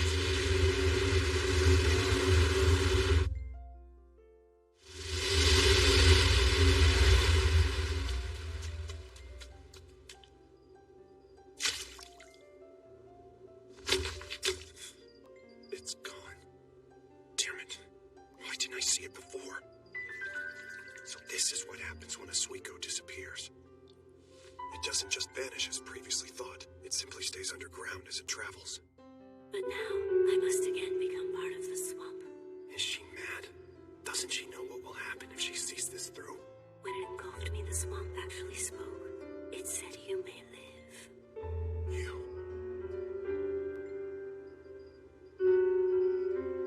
You wanted to live, didn't you?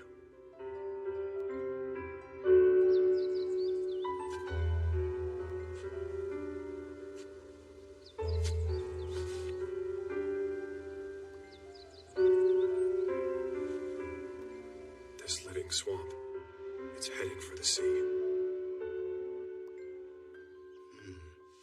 swamp heading for the sea. Have you ever heard of this? Well, now that you mention it, I think I just might have. An old fisherman told me a story years ago about a big green something that followed the river to the sea. It was larger than a whale, and when it reached the sea, it disintegrated. Just melted away. This man never claimed to see the thing, but his father did. In his opinion, it was looking for a place to die. Come, time is of the essence. Since we haven't heard any commotion from the fishermen, I'll wager that your swamp hasn't arrived here as of yet. Ah, here it is. A map of the underground water veins in the area. It's quite rare. It was drafted based on the findings of dowsing rods a few years ago. How accurate is it? Judging by some test wells that were dug, I'd say 50-50. The locations of the swamps I saw correspond to these water veins. Does the Suiko travel along them as if they were roads? This vein, it looks like it goes to the sea. But it forks here, makes the swamp's location hard to pin down. Ginkgo, up here. I've got another map. It's an older one, also quite rare, and it shows where the rivers were thousands of years ago. The estuaries are still in the same place, but the rivers have significantly changed. Enough already. Quit boasting about your collection and come down here and help me figure this. Let me see that.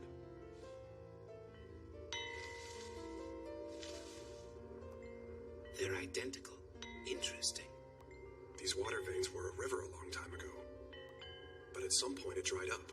Over time, all that remained was a layer of stones buried underground. Rainwater drains into the ground and then seeps towards that layer of rock. Once it's there, it gathers in the form of these water veins. An underground river. If that swamp is ancient, it may very well be following its memory of how the old river flowed. Heading for a predestined place to die. Just like a salmon or a sweet fish. If it follows this vein, it will emerge in this estuary. If it reaches the sea, it's too late. Adashino, get as many people as you can in the biggest fishing nets in the village. That's it! Pull it! Come on! So many of you turned out to help us. Thank you so much. You're welcome. Besides, we fishermen have a lot of idle time on our hands right now. This time of year, there's so few fish in these waters that you'd think the sea had gone and died. After all you've done for us, we'd do anything for you, Dr. Adashino. Being a doctor bought you this loyalty? Not just that. Don't forget, I'm charming. Be honest. Even after all this effort, you really don't know if these nets will actually snag that girl, do you? No. But it's the only chance I think we have at saving her. Tell me, why is this so important to you? This girl, why does she weigh so heavy on your conscience? I could sympathize with your concern better if the girl had said she wanted to live. But from what you told me, it sounds like her sole desire was to become part of the swamp. Perhaps this path she has chosen brings her happiness. And if that's so, should we deny her fate? However cruel it may seem. You know that green cup that I brought you? Huh? It's a recreation of one that belonged to that young man's grandmother. She brought the original to a mushi banquet that was unfortunately cut short. That left her trapped in limbo between two worlds, and in a ghostly state that was neither mushi nor human. Recreating that cup allowed her grandson to see her again. But that stole her humanity. I made her mushi because she requested it. But I question if I did the right thing or not. Becoming mushi isn't like a traditional death. Mushi occupy a spot between the living and the dead. That means the person still lives in one sense. But then they're dead in yet another. Imagine what that must be like. Wouldn't a natural death be more tolerable than living for eons? A life where everything that made you human is whittled away, bit by bit, until absolutely none of it remains. That's the sad fate for which the girl is headed. She even dressed up for the occasion. Her kimono would suit a wedding, or in her case, someone's funeral. So yes, this cruel fate of hers, it is one to be denied. If you ask me, there's nothing out there. What was that? Did you hear something? It's here! It's here! Hold on! What is that thing?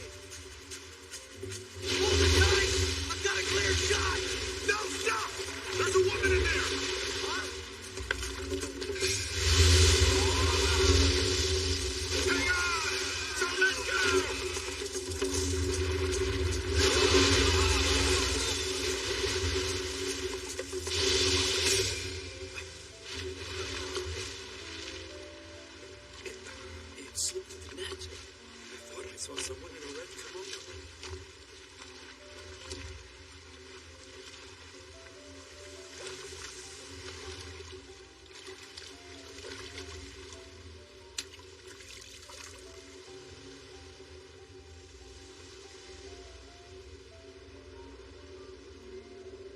Damn.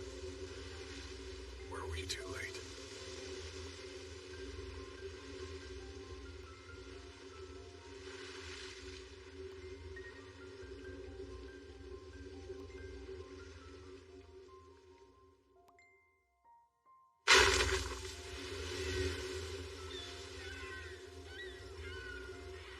Hey, look! I haven't caught a school this big in ages. Have you? Oh, it's incredible. What is that thing? Doctor, quick, come look. Ginkgo, they found the girl. She's alive. But her body, it's transparent. Doctor? How's the girl doing? The seawater washed off the green pigmentation, but I'm still concerned about her condition. Her body, it's like uncooked dough. You should see the number of fish out there. They're in a frenzy eating what's left of that green thing. The sea's overflowing with fish, Doctor. What a catch they'll make. If you ask me, that girl's coming as a blessing to this village.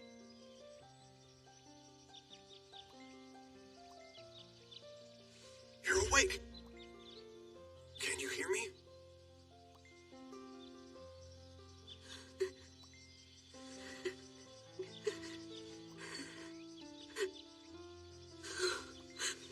When we finally reached the sea, I knew that the swamp was dying. Part of me was so terrified of dying, but I was also so very sad that the swamp, it was dying all around me. And now it's gone.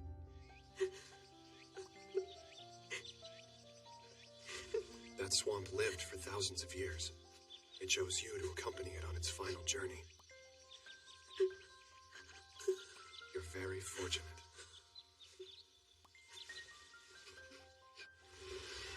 Yes.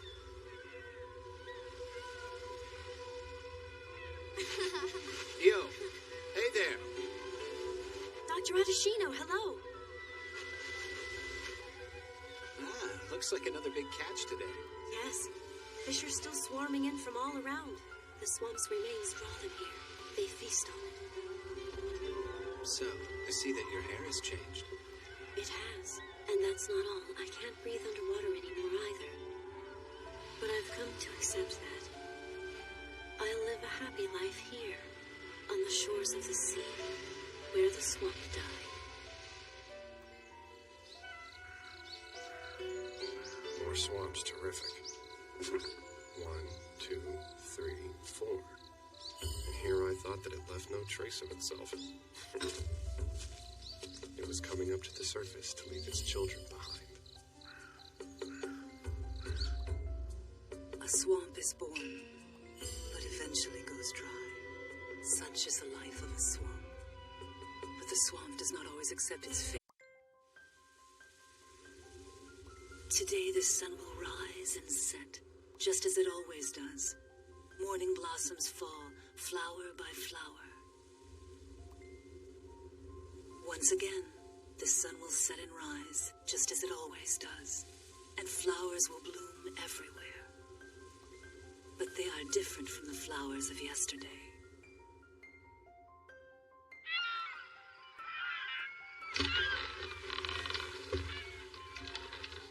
Hey, are we even close yet? Almost there. So, I guess since it was a doctor that introduced you to me, that must make you one too, right? Nice try, but no, I'm a Mushi master. Don't look so worried. From what I've heard about this place, it's definitely something I can deal with.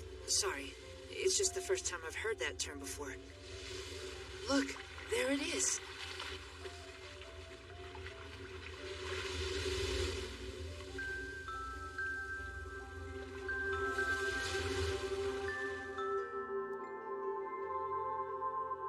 Know what, Akuya? Somewhere out there, across the sea, there's a beautiful place. Everyone who lives there is happy. We should go there sometime. I'll take you. Remember that. And don't look so sad, okay?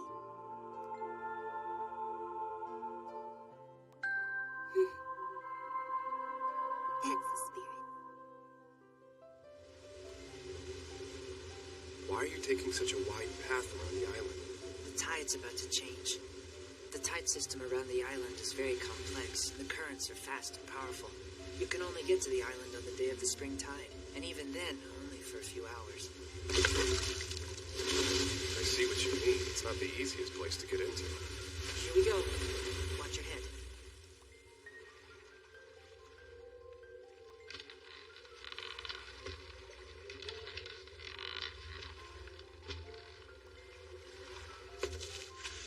So are you a fisherman or something?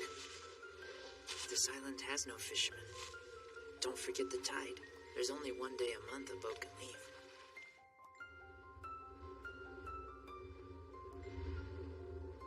Nothing but rock. Yes, the island is barren. There's very little soil. Everyone gets by somehow, through determination and faith in the living God. Living God? Someone's here. Stay down. I'm sorry, but I can't let you eat this. It's an offering to the living God. We're going to ask her if she will heal your sickness. Here, get on my back. Let me carry you. You'll feel better soon. Hey, Nagi, why do we have to hide? What's going on here? The reason I brought you to this island is to see the so-called living God. What's that? She used to be just a normal girl. Please, you have to save her. Everyone is being fooled.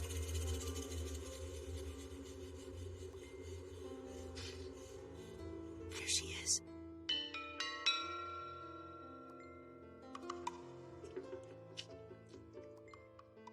The man next to her is her father, the head of the household. Every day, a miracle happens to her. Today is the day that her believers are allowed to pay their respects.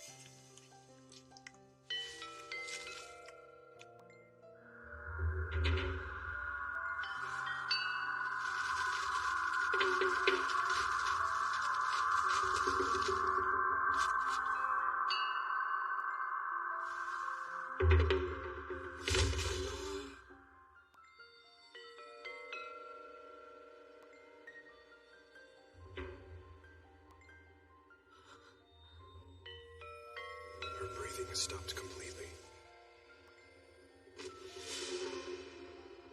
Did you see that? See what? No, you couldn't, could you? Now be sure that all of you inhale the fragrance deeply. It will relieve you from the burden of your pains and your illnesses. This is the immortal power of the living God. After a while, she'll return to normal again. When the morning comes, she'll awaken as though nothing had ever happened. It was just like what I'd been told. I must admit, I'm still surprised. She heals the sick? It's all a lie, a charade. My mom died without being healed, even after we offered most of our harvest to the living God. There was no miracle for her. The head of the household and his family were the ones who started the living God religion. They were the first ones to be able to read the tides and land safely on the island. Since then, in every generation, someone from their family becomes the living God. People from all around began to hear about the miracles and came to the island seeking their own. Every time a living God passes on, another one appears to take its place in less than half a year. As time passed, more and more people came to the living God. Even terminal diseases were said to have been cured. As for me, I could never believe in any of it. But then... Aquia. So I find you playing with an outsider yet again. Come, we have some important business to attend to. That was about a month after the previous living God had passed away. It was on the day of the spring tide, just like yesterday. And after that, she changed. She became what you saw. She never speaks a word to anyone. She doesn't remember anything. long after I finally learned the truth. So yet another has recovered from their illness. It's amazing what one can do with the power of suggestion. Aquia was never the best of children, but she would be happy to know that she's finally serving her family well. It was unforgivable. I left the island in search of someone who could save her. I swore to find help or never come back. If he knew I'd returned, her father would be suspicious. To be honest, Ginkgo, you're not safe here either. I knew I'd regret this. Please, Ginkgo, I don't want to just give up without trying something.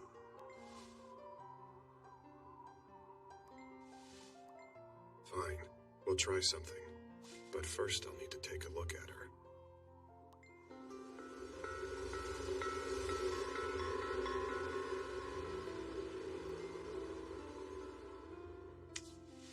Her pulse is abnormally fast, and her body temperature is far above normal, too.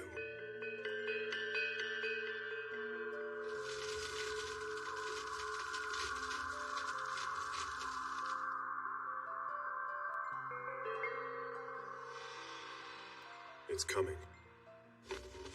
Hold that light up, will you? Sorry about this. There it is. It's a Mushi.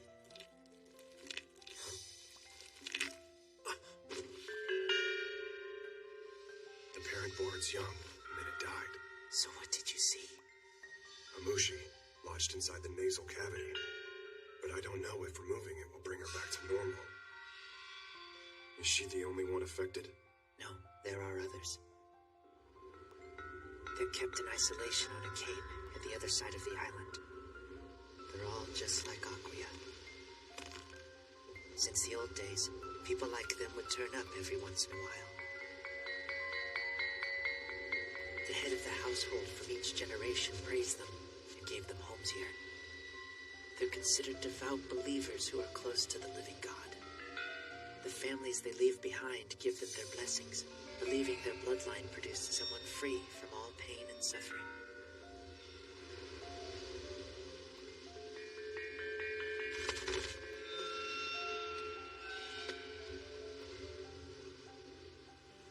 Our search had so far uncovered nothing new. Hey, her condition started during the spring tide, right? Right. Is there a place on the island that's normally hidden until the spring tide?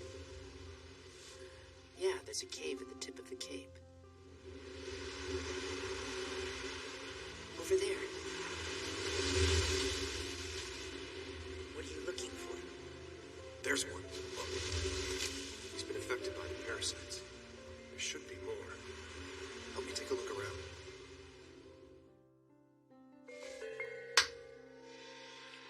I found two more just like that one. Good. Bring them here.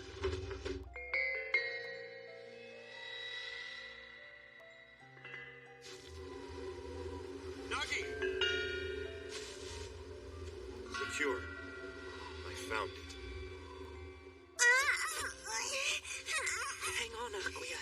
Please, stay still. This will be over soon. There it is.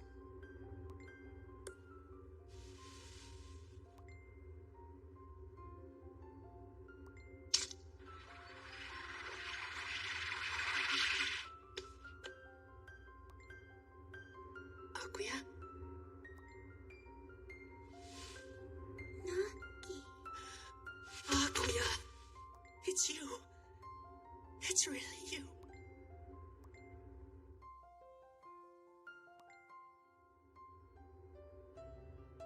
But why would Father do that? Aquia, let's run away. The next spring tide comes in 3 days. You must keep the fact that you've been healed a secret until we can leave this island. But I love it here. This is my home. I'm sure that Father will be sorry for the things he did. If I leave, someone else will end up having to become the living God. Then you should reveal what causes this, to stop the abuse of this island's Mushi and its people. Do you remember the day you became the living God? Yes, I do. My father had summoned me. Aquia, I picked this special flower just for you.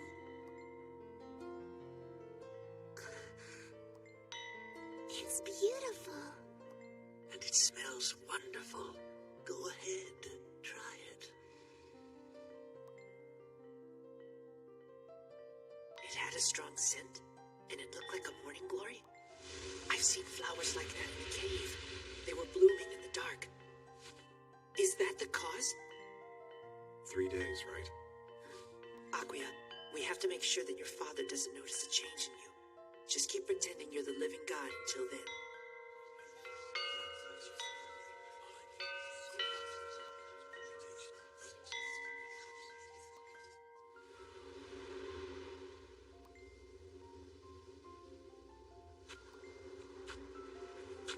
What's wrong? Still not feeling like yourself? I feel anxious, uneasy. When I was the living god, after the sun would set and I'd begin to age, I could always close my eyes with a feeling of great satisfaction. It was comforting somehow. But now, I'm frightened. When I wake up, all that awaits me is the continuation of the previous day. I feel overpowered by the uncertainty of everything that lies in front of me. Perhaps you were living in the Mushi's frame of time. This particular Mushi harmonizes its host's biological clock with its own. All living things have a different lifespan. Even so, it's said that the number of heartbeats each being makes is the same. In other words, the density of time runs at different rates. The Mushi's lifespan was just 1 day. You experience the entirety of its life every single day. So, maybe that's the reason.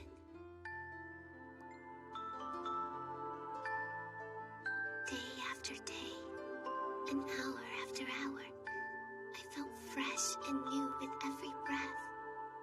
When I tried to think, I couldn't keep up.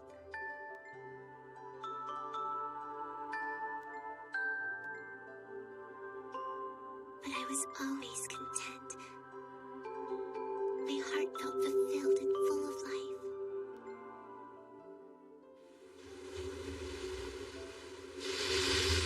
Another hour, we'll be able to go in.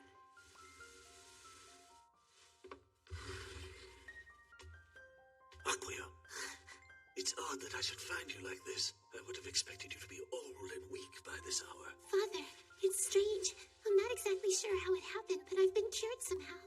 Silence! I've heard that Nagi has returned to the island. You know where he went, don't you? Ah, yes. Today is the spring tide.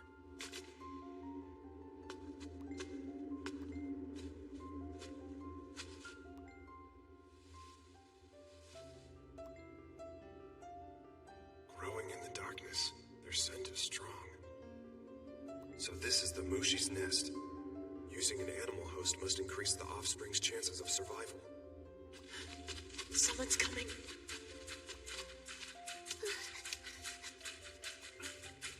Hey, it's the living god. Where are you going? Excuse me, but could you tell me where I could find the cave that's at the tip of the cape? The living god just said something. I'm so sorry. I'll tell you everything, please. Just help me. Help me save Nagi. Nagi, you've returned. What are you doing here? It's you. How could you do that to Aquia? Nagi, wait. This won't help. Let them be. Their days are numbered anyway. Those who continue to use the Mushi for their own needs slowly lose their sanity. And soon after that, they'll die. You don't have what it takes to handle the Mushi. He's trying to provoke them. He must have some kind of plan worked out. Ready, Nagi? Yeah. Run! Go. Yes, sir. Make sure no one will find their bodies.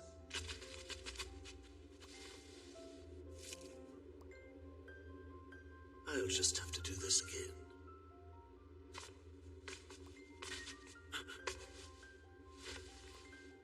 Look, he's got one of those flowers. Yeah, just like the one Aquia said he's been using. It's unforgivable. It looks like we've lost them. But the tide's rising. Damn it. We've got an hour at the most.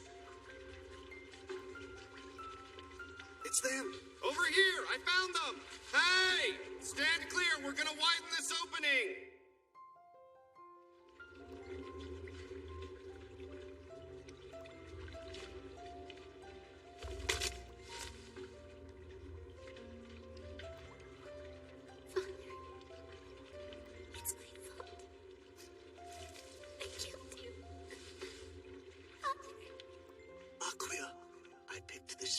flower just for you. Remember that. And don't look so sad, okay? And it smells wonderful. Go ahead, try it.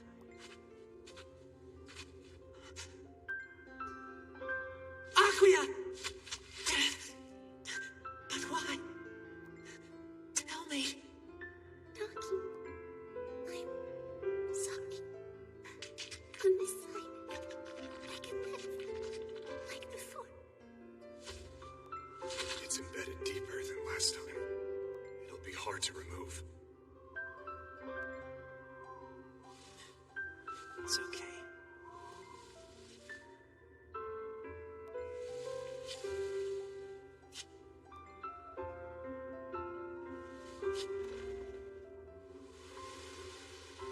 The only time Aquia ever looked truly happy was when she was the living god.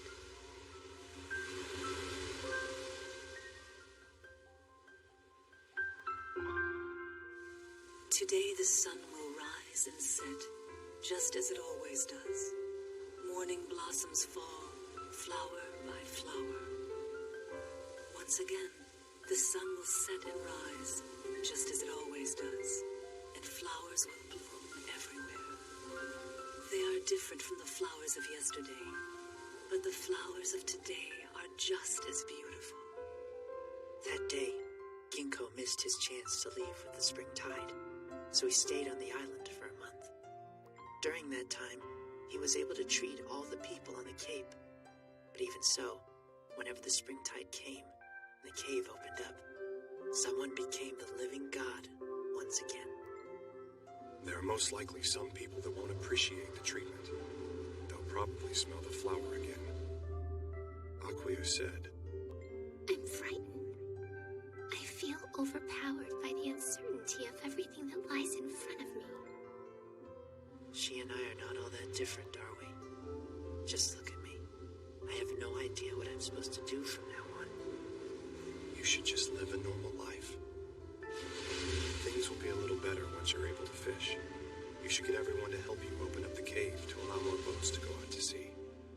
It's not going to be easy. But there's one thing you can count on to be on your side. The endless amount of time that waits in front of you.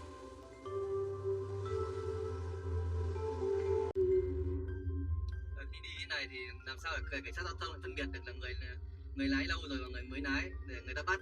Bởi vì là khi những người mà người ta lái lâu rồi thì người ta sẽ bám vào cái vạch này, vạch chia đường này. Và người ta đi, người ta sẽ căn tầm khoảng cách khoảng cái vạch chia đường này tầm 20 phân. Còn đâu những người mà người ta mới lái thì người ta cứ nhìn thấy xe đối phương, xe khác đi gần đến là người ta tránh ra giữa đường, hoặc là người ta đi người ta không biết, người ta không bám đường. Thì cảnh sát giao thông nó sẽ dựa vào căn cứ vào cái đó để nó sẽ biết được những người nào là người mới lái và những người nào là người lái lâu rồi. Có rất nhiều kinh nghiệm khác nhưng mà thông thường chỉ nhìn qua cái cách mà người ta bám đường thôi. Ví dụ như xe tải này mình cũng không cần phải nép hẳn vào đây làm gì, mình vẫn cứ bám vào đường của mình rồi mình đi thôi. Còn đối với người mới lái thì gặp chướng ngại vật cái là bắt đầu tránh rồi, thì nó người khác đâm vào mình thôi.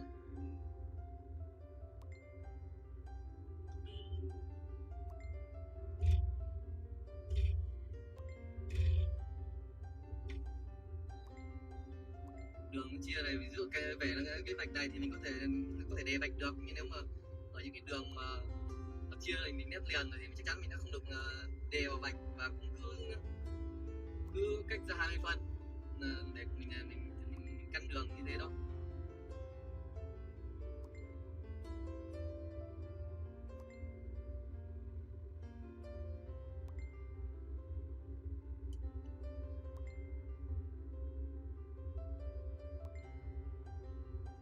Gặp cái xe ở đối phương, xe đi ngược chiều cái thì mình không nhất thiết là mình phải bám hẳn quá sang bên đường của mình cứ bám vào cái vạch giữa này, thì để cho cái bên phải này thì vẫn là cái làn xe, có sẽ là làn xe máy thì người ta còn đi nữa.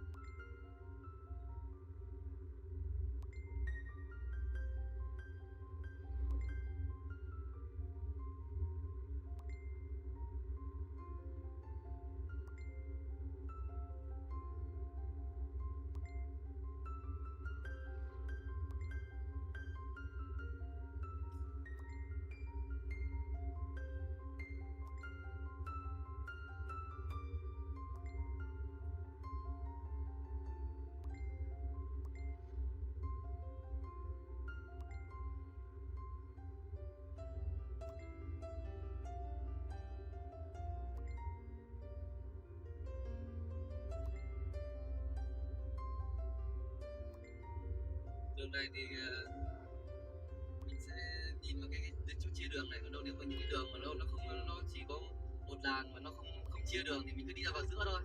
Sau khi lúc nào mà gặp chướng ngại vật thì mình bắt đầu thì chia đôi đường ra để mình đi, nếu mà hai xe có thể đi qua được.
Tới chỗ này thì các bạn có thể bám vào những đường giữa này, cứ đi bám vào đường giữa này để cho nó chừa bên này ra cho xe máy người ta đi, rồi các bạn có thể xi nhan sang bên này. Thì các bạn chỉ cách 20 phân để bám đường. Thì đấy là những người mà công an đánh giá là những người đã lái xe nhiều rồi, tuy nhiên là mình mới lái xe thôi. Còn đâu những người mà cứ đi ra giữa đường hoặc là đi hết đường của người khác thì chứ đi vượt thì không nói rồi. Bám đường.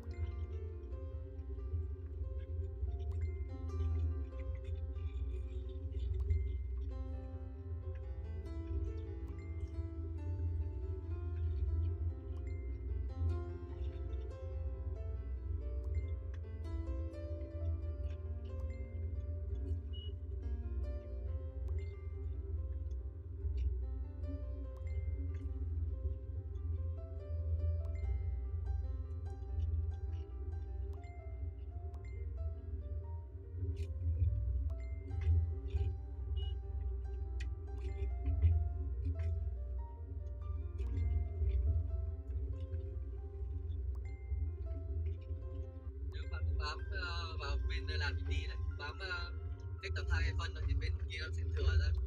Còn khi các bạn đi ở chỗ hẹp thì các bạn chỉ cần nhìn một bên này, nếu mà nó qua rồi.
Chết nạn.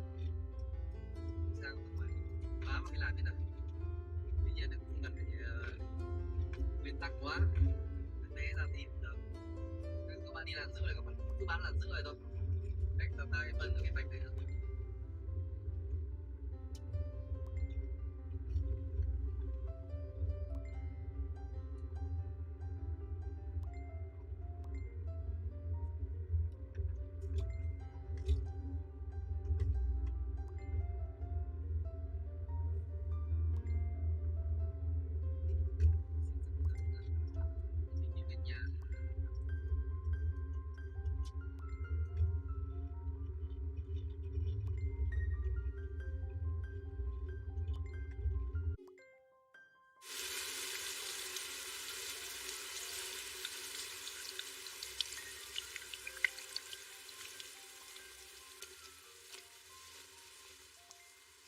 It's letting up.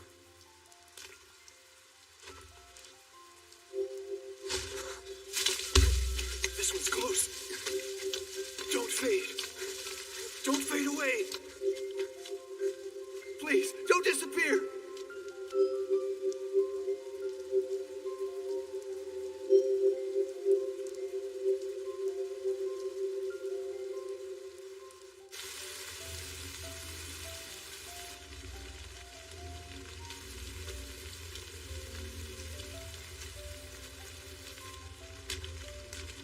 Mind if I join you?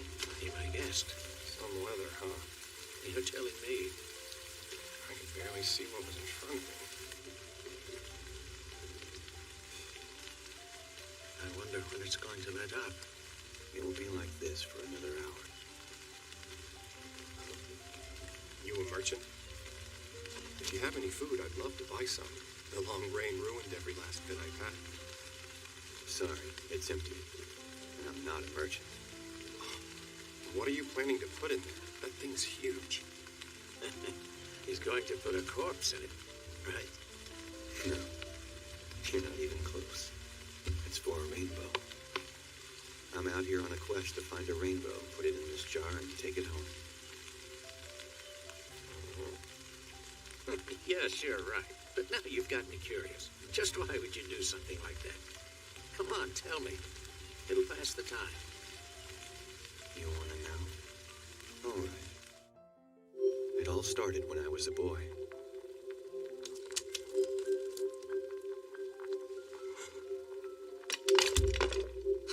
Honey? Kenro, stop him!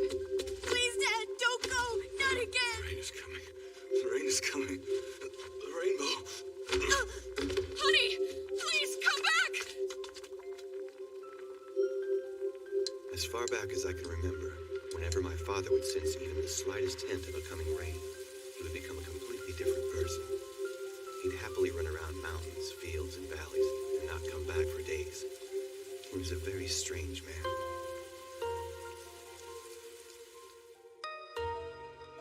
After several days passed, we'd find him stuck in the mud or asleep in a field.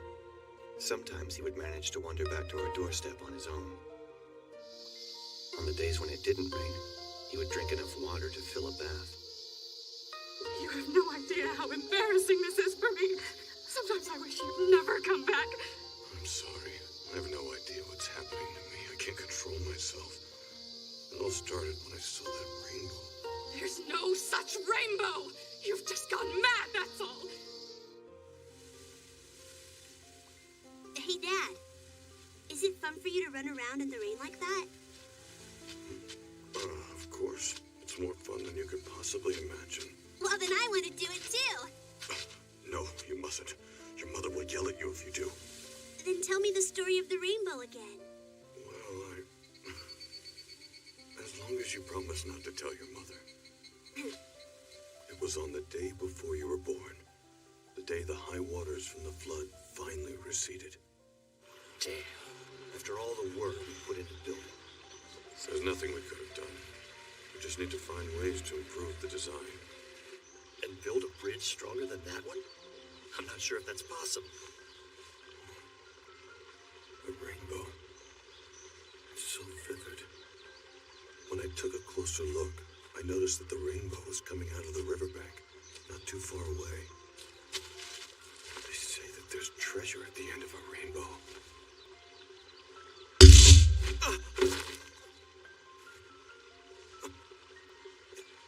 It's gone.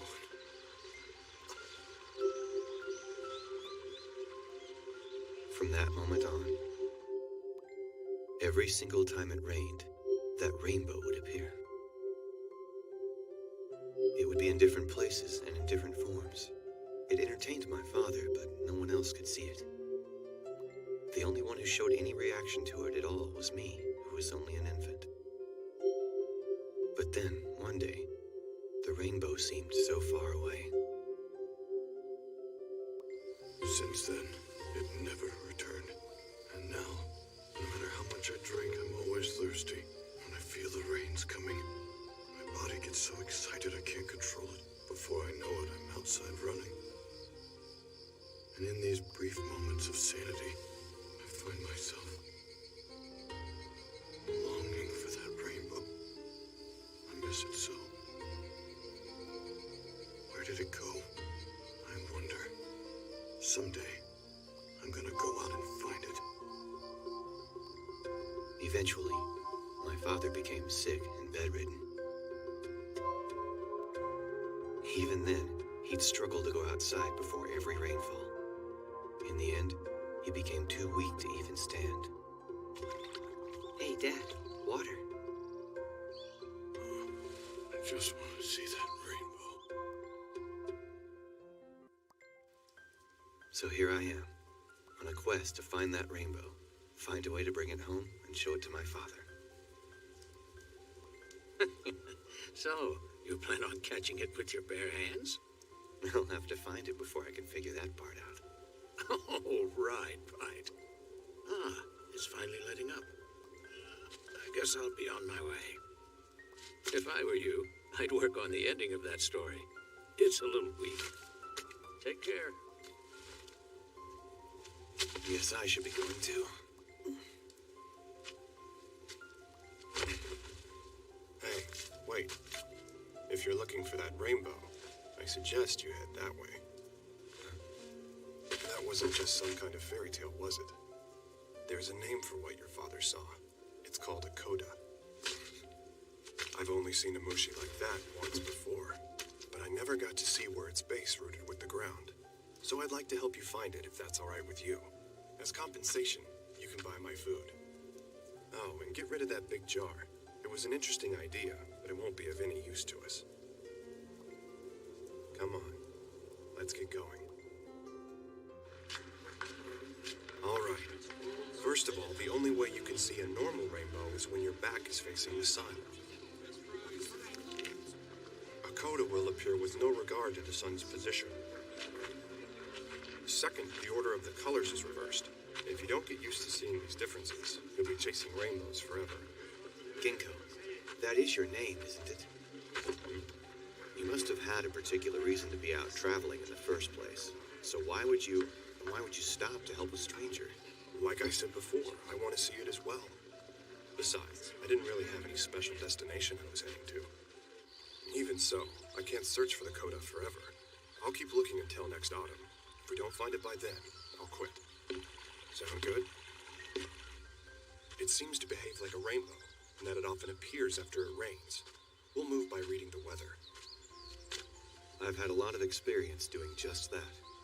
There won't be any rain around here for quite some time.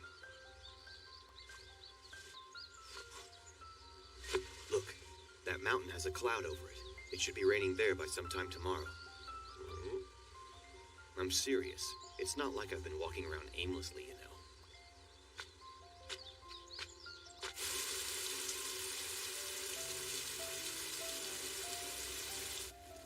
Over there.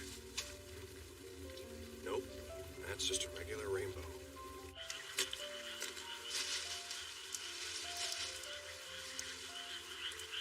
And that's not it either. I should have known. You go out looking for something like this, you'll never find it. How long has it been since you started this journey? It's been 5 years. Wow. 5 years, huh? So then, that's That story about your father being sick is a lie, isn't it? No one would travel around for 5 years with sick family at home. Wanting to show it to my father isn't a lie, but that's not the reason I started this quest. Did I ever tell you my name? No. It's Cordo. It means Rainbow Man. It carries my father's will to forever search for the rainbow. Because of that name, I was the laughingstock of my village. In a western province, there's a famous river that often overflows. My family has put a bridge over that river for generations. No matter how many times it was built, the bridge would wash away with every flood. Everyone hoped that my father would solve this problem. My brother had a talent for designing the bridge. Every time it was destroyed, he'd think of a better way to build it. I, on the other hand, didn't have an ounce of his talent. After tearing a tendon, I lost most of the mobility in my left hand.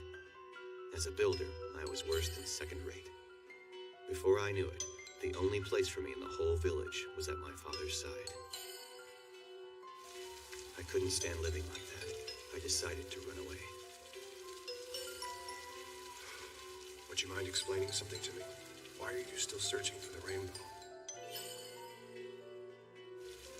Each time I see one, I can't keep myself from chasing after it. Don't fade! Don't fade away! Maybe I wanted to confirm what my father had told me. Maybe I wanted to show all the people that laughed at us that this was the reason. Even after I ran away from the village, I was still nothing but a joke. I had nothing, no purpose. No one should live just for the sake of living. A purpose, huh? When we met, you said you had no special destination. Well, I suppose you have your reasons. But roaming around is not an easy life. You can't just go on traveling about without a purpose. Sometimes I just want to take a break, you know? So when I get like that, I set a goal like this one. And that, in turn, creates a little leisure time. The people who live just for the sake of living have no leisure time. I'm taking this search seriously, and for you, it's just leisure time. I'm taking this seriously, too. It's an issue of attitude. What's that mean? To live, it's important to get some rest and relaxation.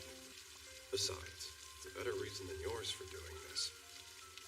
You're only searching for the rainbow to ease the guilt you've been carrying around. Such a waste. You should have just let all that go, settled down somewhere, and forgotten about the past.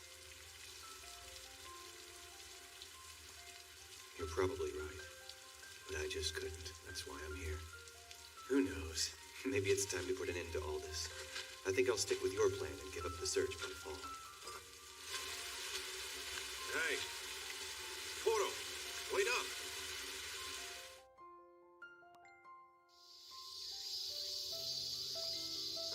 You have a good eye, sir. Those are mermaid's nails. When crushed and consumed as tea, it makes a love potion. I'll give you a good deal. That's not exactly what I was looking for. Got something that can make it rain? Sorry, there's no such thing. If this drought continues, the fields and crops will dry up. If I had something like that, I would have used it by now. Hey, keep a close eye on the sky. It's gotta rain sometime, doesn't it?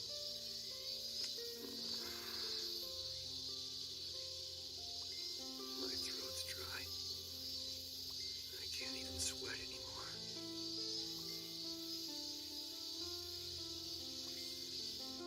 The rain is coming.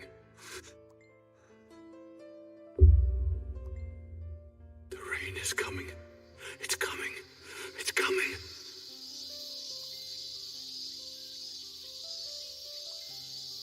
A rainbow will appear. Ginkgo! Look, there. It's a rainbow. And the sun. Hey, the love potion. Sorry, the shop's closed now. Hey, don't run like that. You'll never last.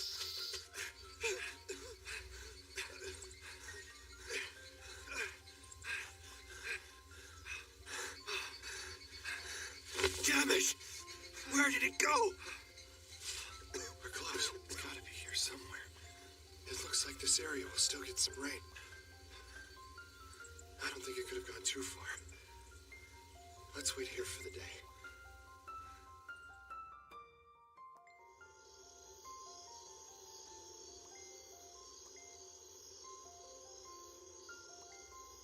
I knew where the rain would be without seeing it.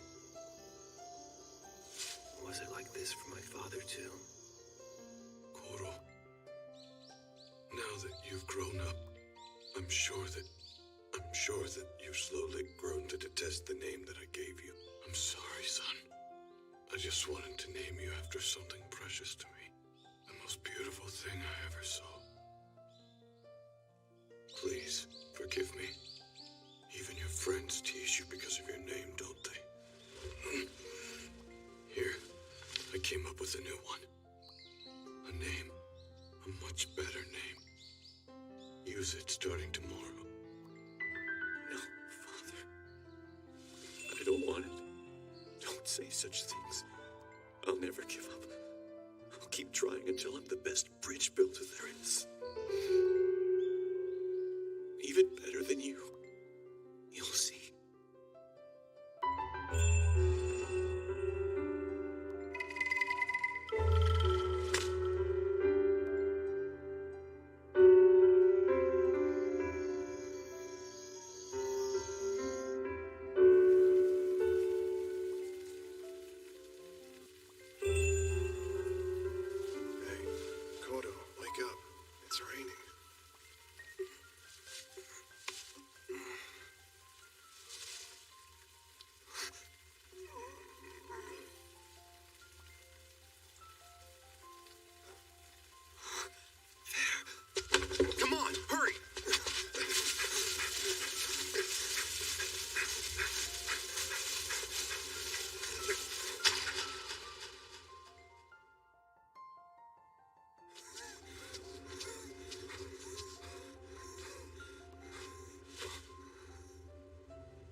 I just wanted to name you after something precious to me. The most beautiful thing I ever saw. Beautiful. Koro! What my father told me was true. This is something I simply must take home.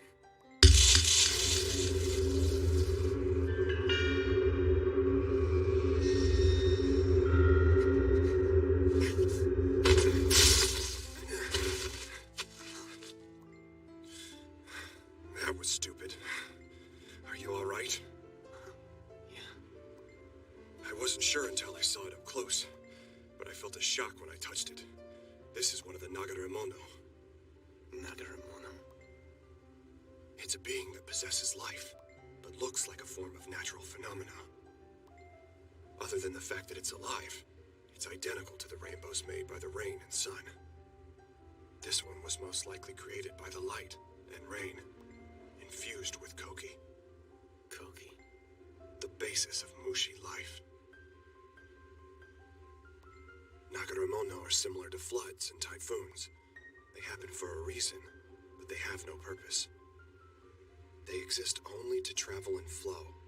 They have an effect on others, but nothing can affect them.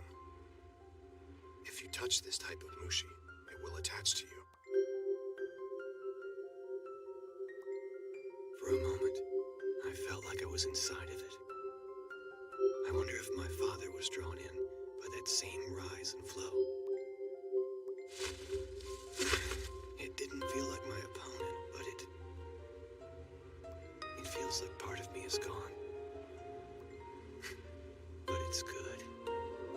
Refreshing even. So what are you going to do now? Who knows? I'll have to think about it.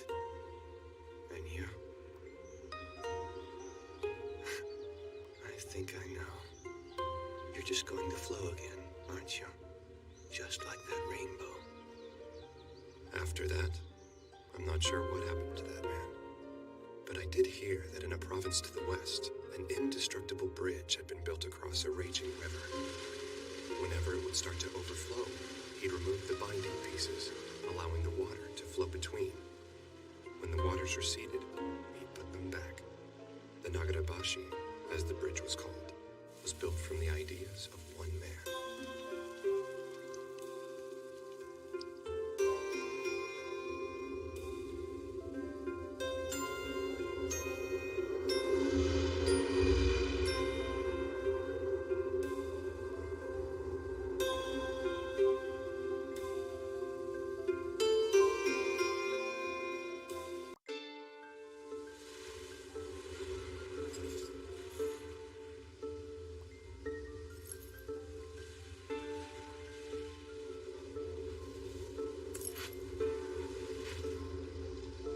Strange things wash up onto this shoreline. Fruits and nuts from distant southern lands. Giant fish from the deepest depths of the sea. And sometimes, people. Boats have been known to wash ashore with no passengers.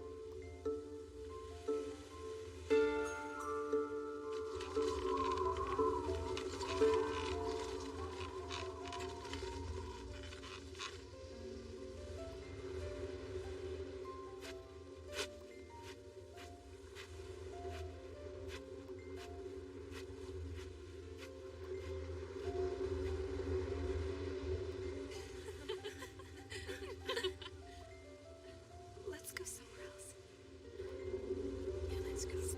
So, I know.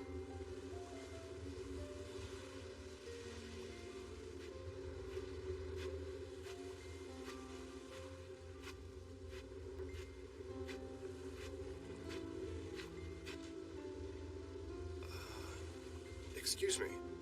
I've heard that there's a ferry that takes you from here to the other side of the bay. Is that true?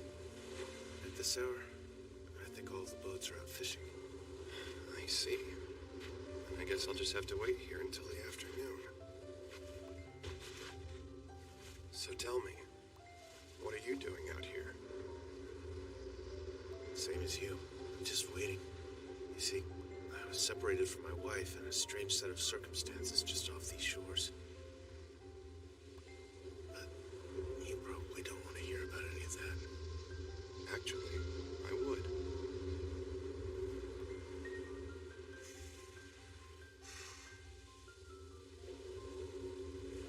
Is that so? All right then.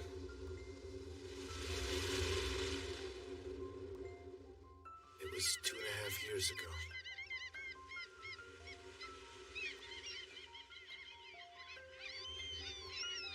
It smells like fish. I never expected your hometown to be so rural. Come on, let's go back, okay? Shut up already. Where exactly do you plan on going back to? I can talk everything over with my father. He shouldn't have fired you for making one little mistake like that. Don't bother. But why not? The store was headed downhill from the moment it opened.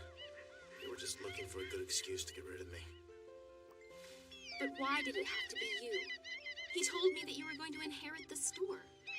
When we got engaged, a lot of the other employees became intensely jealous. They probably made up awful lies about me to tell your father. I'm sure they never expected you to follow me out here to the middle of nowhere. Honestly, I didn't expect you to either. What do you mean? Tell me. Well, you're not the eldest daughter. I'm sure you had more than just love on your mind. If you want to go back, go ahead. This place isn't for you.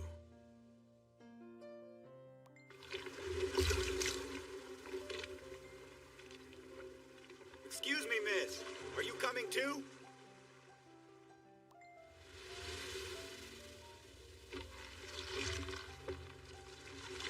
Michi.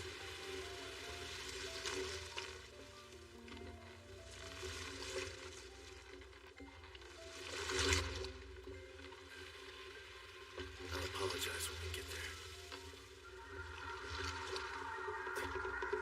Sea snakes. Hey, where did this fog come from? Don't let it bother you. We can still see the shore. It'll be all right. Hey, wait! Where are you going? You're headed out to sea! I know! Something's wrong! The rudder's not working! Abandon the boat! Swim this way! Michi! You too! Hurry! No! There are snakes everywhere. Snakes? Where?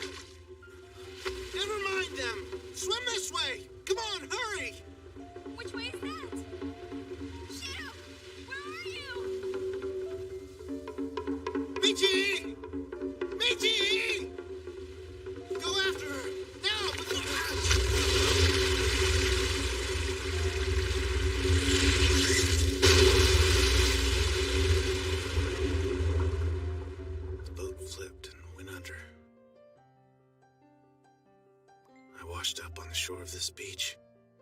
No trace of my wife, her boat, or any of her belongings were ever found. Because of the current in these waters, things lost at sea tend to wash ashore here. If my wife's boat had capsized, at least some part of it should have found its way to the shore by now. There's been nothing. No trace. And if she floated out to sea, she'd be long since dead. So now, with no proof either way, I remain here. Sea snakes. Nothing, huh? Yet you've been waiting here for 2.5 years. Pretty foolish if you ask me. Whether you find any real evidence or not, it's more than likely that she died at sea. And even if she did somehow survive, she'd have a new life now. If I were you, I'd be thinking more about my own life. Then again, maybe it's none of my business. Take care of yourself.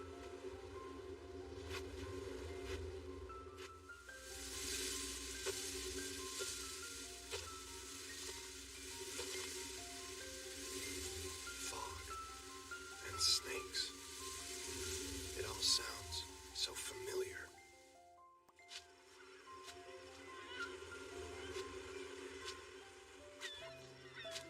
Here you go. Same as always. Thank you. I appreciate your business. Excuse me, those fish, are you planning to sell them in the city? Yeah, what's it to you? That's all you're going to pay her?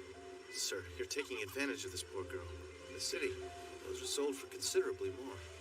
You there, it's okay to ask for twice that amount. And what makes you think you know so much? I worked as a wholesaler for quite some time. It's because of cheap middlemen like yourself that the fishermen around here are so poor.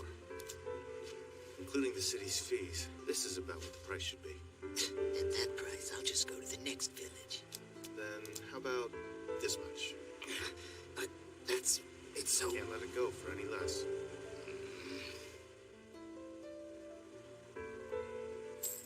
From now on, you can always ask for that much. I can? This much? Really? Thanks, I will. And tell the others to do the same. It'll help a lot. I'm sorry. I always thought you were just some strange man before today.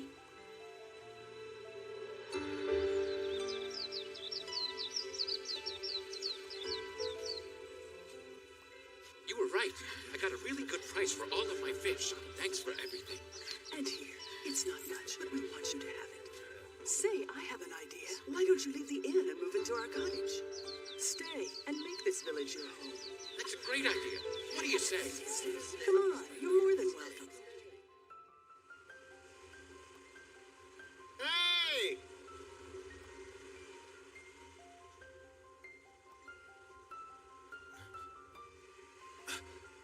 There's a shark! It's right beside you! What? Where? I don't see anything. Hey, Shido! Don't scare us like that, okay?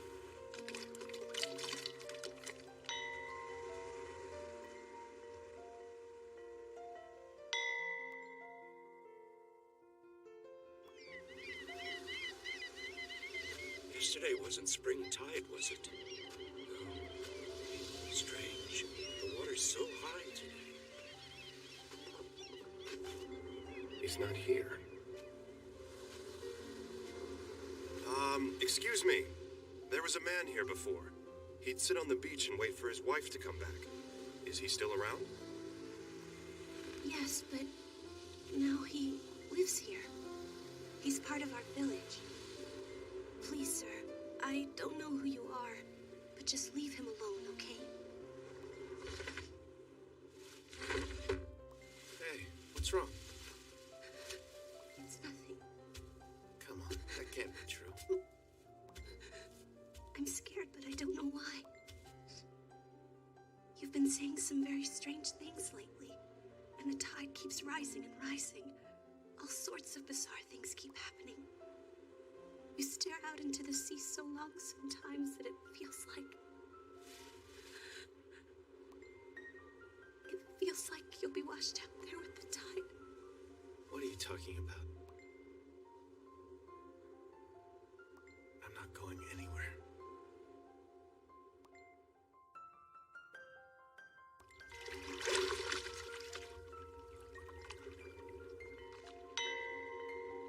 tide hasn't been this high in quite some time. It was about 3 years ago, I think. Remember that? Yeah, and there was a fog on the water, just like this one. I think we all need to hold off on the fishing until this passes. They say that the people that go out to sea in this fog are never heard from again. And after about 3 years, their boats return with no one on board.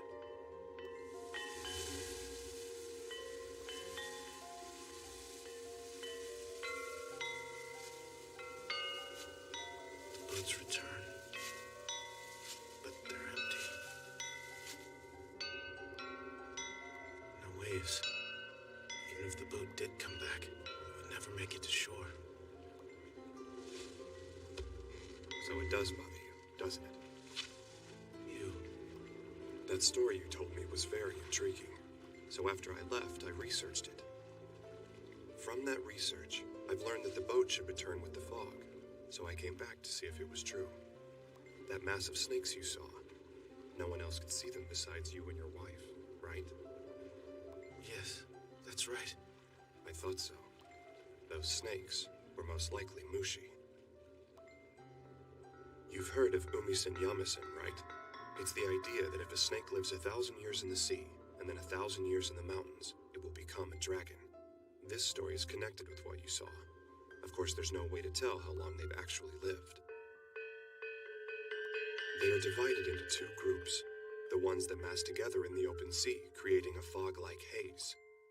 And the ones that live quietly, deep in the mountains. At a glance, they both resemble a snake. When the time comes, the Mushi from the mountains descend down to the sea, and the Mushi from the water move closer to land. They meet just offshore. 1,000 days later, they return to their deep-sea home to become one single Mushi. So you're saying that those same things I saw before when I lost my wife have returned? I'm going out there. Wait. It's all right. I'll be fine. I know you can't see into this fog, but oddly enough, you can see out of it clear as day. Your wife, she couldn't see. Have you ever wondered why she was the one the fog claimed? While you made it back. Only those who want to return to land can see the shore from inside the fog. She didn't. The last time I saw you, it seemed like you might lose your desire to go on living, if your wife's belongings washed up on the shore. Maybe then, but not now. So it would seem. Well, now that you fully comprehend what we're dealing with, I won't stop you if you want to join me. I'm going out there to satisfy my curiosity. If so, be prepared for the worst. Right. It looks like you were right. It's almost uncanny how clearly you can see the shore from inside this fog.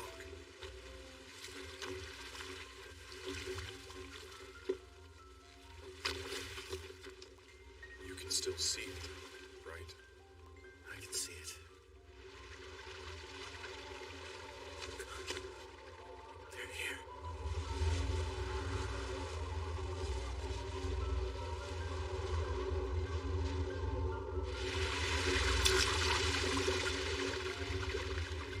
There's so many of them.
What's going on?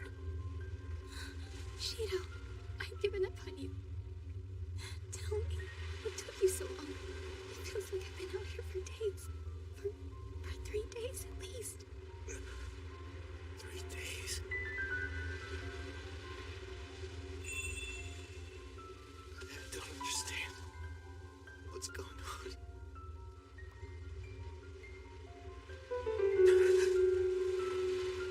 I'm sorry. I'm so sorry. I said some horrible things to you. Yes, it hurt. You were being so cruel. But it's all right. Now you've come to rescue me. I'm sorry I complained so much. Really, I didn't mean to anger you. I want to see your home. Will you take me? Of course I will. Come on. Let's go. Get on board. Wait. The shore. Tell me, can you still see it? Of course I can. It's as clear as day. Look, it's this way. It's time to go. The place where we came from is there. That is no longer human. The Mushi are transforming. It's not safe here. Step away from that thing right now.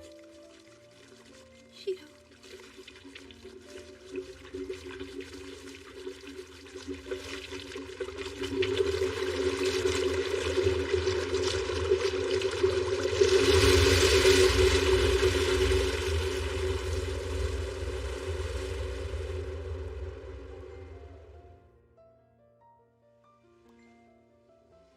Hey! Any sign of him? No, none. It might be too late. Hey! Giant waves coming! Hang on!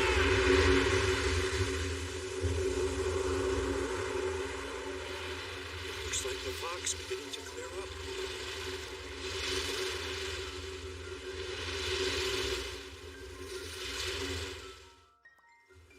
By the time we got back to shore, the villagers had long since lost all hope for our survival. It felt like we had been out to sea for only 2 or 3 hours. Shido, you're alive! But on the shore, over a month had passed.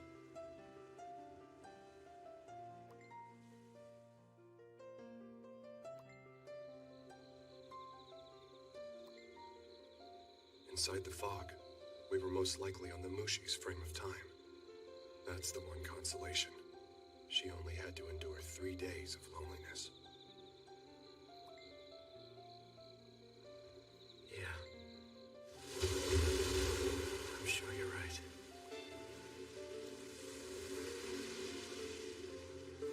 The next day, his wife's boat and all of her belongings washed up on the shore. These clothes are so beautiful. Is this okay with you? Yeah. It's okay. The owner isn't coming back. Shido! Look what I found. Yes. It's very pretty.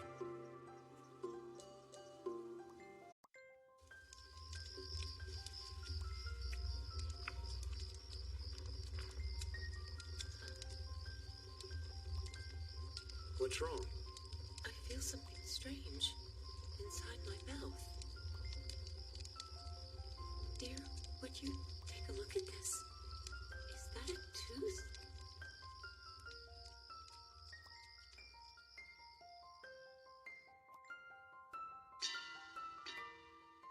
Seeds that take root in the decaying bodies of our ancestors. Let their green leaves grow and flourish and bear heavy, heavy seed.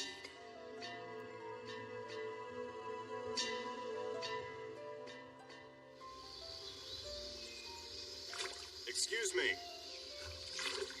Could you possibly sell me something to eat? Look around. There's nothing to spare. Because of the cold weather, I'm working just to save what little I have. You should try the village past the next mountain. They're the only ones that had a bountiful crop this year. Hey, What kind of advice is that? He is right. I wouldn't go near there if I were you. The rice there isn't normal. Every time there's a natural disaster, their harvest is plentiful. They say it's the curse of their ancestors. It must be a parting harvest. I think you're right. Another one of us is going to be taken by our ancestors. I wonder who it will be this year. The ancestors always choose from the weakest among us. Wow, that's a pretty impressive crop. Who are you, and what do you want? Well, I was hoping that you could sell me something to eat. We don't give our food to strangers. It's not every year that we have a good crop. So when we do, everything that we harvest is stored away. Huh. So this year's crop is a little better than usual, I take it? Yeah, it is. My village always honors and celebrates our ancestors. That's why they've continued to watch over us and protect us from harm. And in exchange, they take the life of someone in the village, right? That seems a bit harsh, even for the ancestors' doing. We don't have a choice. Well, I think you do. Would you mind telling me about it? Every time this village suffers a natural disaster, its crops flourish. I've heard this has been happening for many, many years. In the fall of these years, someone in the village always grows a mizuwa, an out-of-place tooth symbolizing happiness and blessings. At the end of the season, the tooth falls out, and the host always dies. It's said that life is an offering to the ancestors for the miracle crop. The story has been passed down for generations. Still, everyone here is grateful. If these miracles were to cease, the people of this village wouldn't be able to continue their way of life in this barren land. So, do the people that are chosen have anything in common? It's been said that the weak ones go first. Are the bodies buried? Yes. What about the tooth that falls out? The tooth? It's kept in the temple by the head priest. Head priest? He's the one that takes care of all the village's festivities. After he's gone, I'm to become his successor, so I've been learning from him. Apparently, soon after the tooth falls out, it's only visible to the head priest. That's why he's the one that keeps it. Why were you chosen to be his successor? It's because of what we share in common. I too can sometimes see things that others cannot. I'd like to meet this head priest. Saishu! Maybe he's in the garden around back.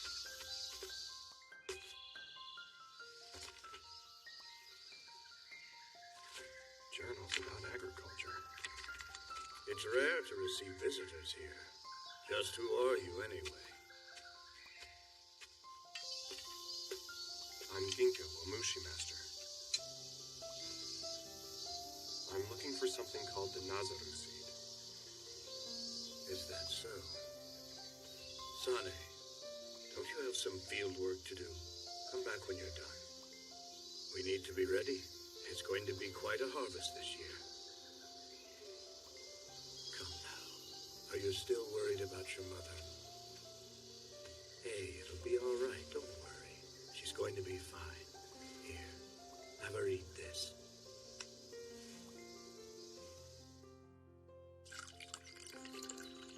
I was told that a Mushi master passed through here during the time of my predecessor. But you've wasted your time. There's no such seed around here. So, this harvest is achieved through the grace of your ancestors? The grace of our ancestors? Well, that is part of it. Because of our faith in them, our people are able to work the land without giving up. But that's not the only reason. Over the years, we've experimented with our crops and developed better ways to grow them. From time to time, we end up with a crop like this one. We harvest more every year. Tell me, what do you know about the mizuwa? An adult getting a new tooth isn't entirely unheard of. It has nothing to do with the harvest. Now, if you'll excuse me. I have one more thing to ask you. What is it? Do you know anything about the Nazaru seed? Yes, my ancestors spoke of it. Supposedly, a Mushi master sealed the Komyaku inside of it. The Mushi light pulse. Right. You can probably see that light pulse, can't you? Since you can also see the Mushi. The weaker the Mushi are, the brighter their light pulse becomes. This is because when weakened, they're closer to their source, the Koki, which the light pulse flows through. The Koki is basically life itself. If you can control it, it can be used for many things, including resurrection and eternal life. Of course, such things are the most prohibited transgressions a Mushi Master can commit, but there have been exceptions. The Nazaru seed is one of them. When planted, it brings a full year's harvest to the area around it. As payment, it takes one life from those who benefited from it. That is what we know of it. Tell me, what exactly would you plan to do with this seed if you found it? Would you make use of it, or destroy it? That's what I was about to ask you. What would you do with the seed? A seed that has the power to save thousands of lives at the cost of only one. I'd probably use it. I think that if such a seed really did exist, it would be a sin to let so many suffer. But if you planted the seed knowing full well that it was going to take a life, then it's the same as murder. No matter how many lives are saved by using it, someone becomes a sacrifice, regardless of his or her own will. If that is the cost of the crime, then anyone would soil their hands, even if you were just trading 2 lives for 1. Yeah, I understand how someone would choose to use it, looking at it in the terms of 1 year. But if you used it one time, you would surely use it again. And that seed is alive. The more you use it, the more powerful it becomes. Eventually, it would destroy the balance of everything around it. So if it were you, you wouldn't use it, knowing you could save so many lives. I don't know. I've never lived in a village before. But I think I'd just leave the land.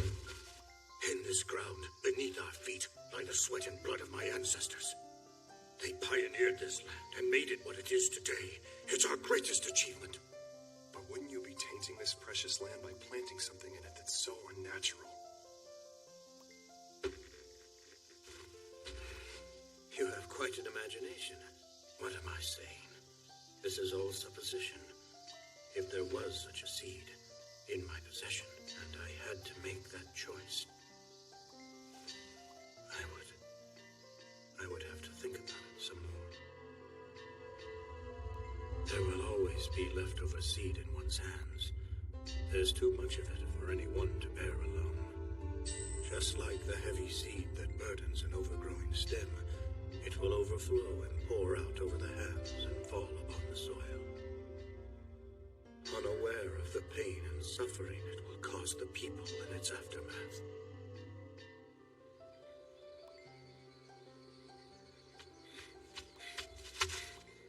Talking already?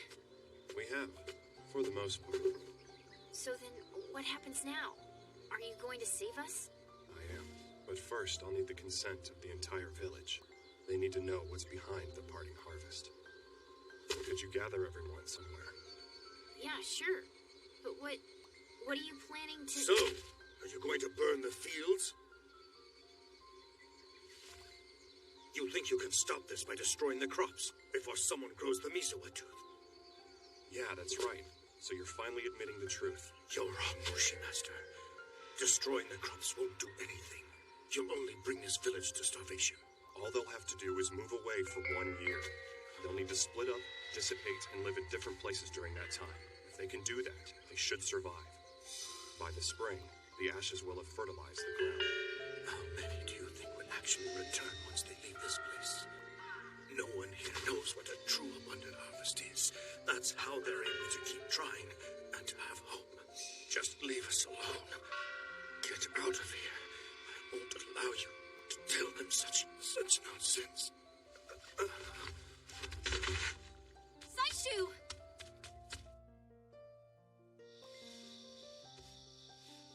Does he have some kind of illness or condition? I can't say for sure, but I know he hasn't been feeling well lately, and I've seen him taking medicine. medicine? Yeah, he keeps it in this.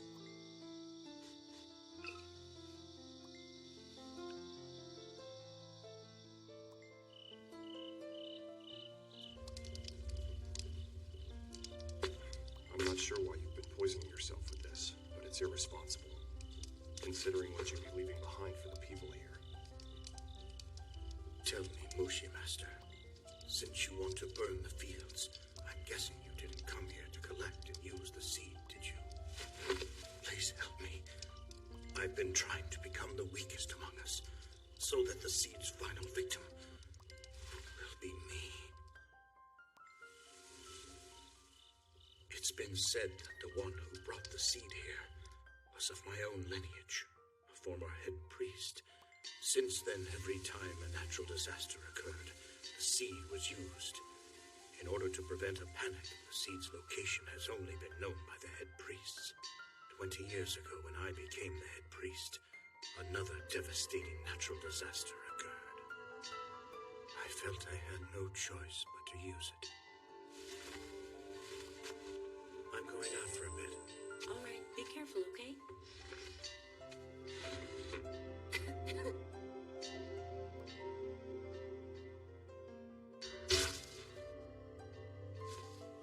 This is the right thing to do. I was only thinking of what was best for the entire village. I know it is. It has to be. I was unaware that my wife was hiding her illness from me. When autumn came, she was the one who grew the Misawa tooth.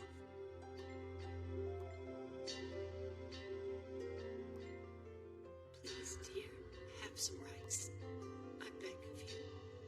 I don't want you to die too. What are you doing? Please, eat this. If I know that you're taking my life within your body, then I can die without knowing any fear. Despite knowing what this rice really was and where it came from, my body greedily accepted it.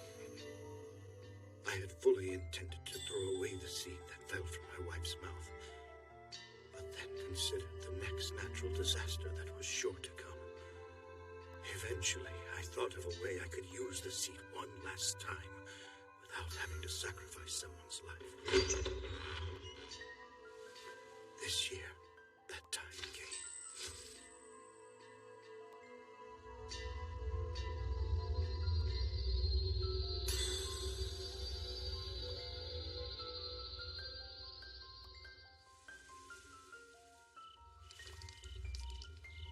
I intend to have Sunny destroy the seed once it has fallen from my mouth. It's been said that if you bury it in the veins of the konyaku, it loses its shape and is taken in. I have no intention of telling him what it is the seed actually does. Are you okay with that? You, more than anyone, want to live here and watch over the land of your ancestors. I can see it already. As long as we keep trying and don't give up, slowly but surely this land will become fertile. The day will come when we can live off this land without suffering. I don't know how many generations it will take, but that matters not. Either way, I won't be around to see it. All right, I understand. Do as you wish. But there's one more thing I'd like to ask you.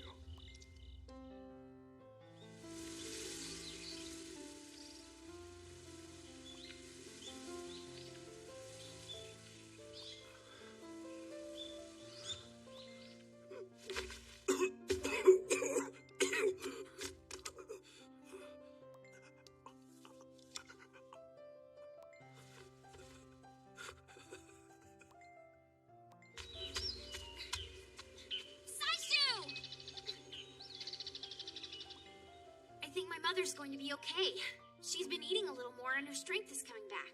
Really? That's wonderful. I told you she'd be all right. Mm-hmm. Hey, Sunny. I need to talk to you. It's important, so listen carefully.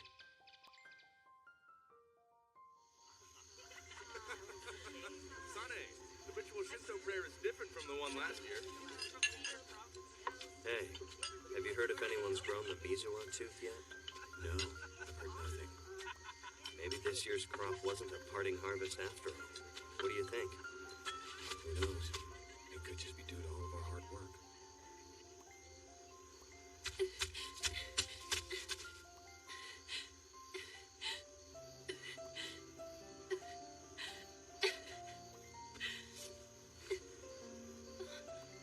Hey.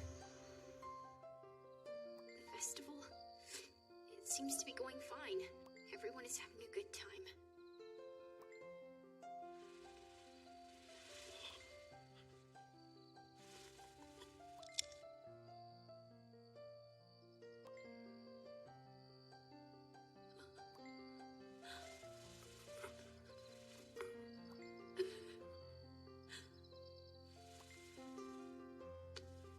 Don't worry. I'll do exactly what you said to. Sideshow.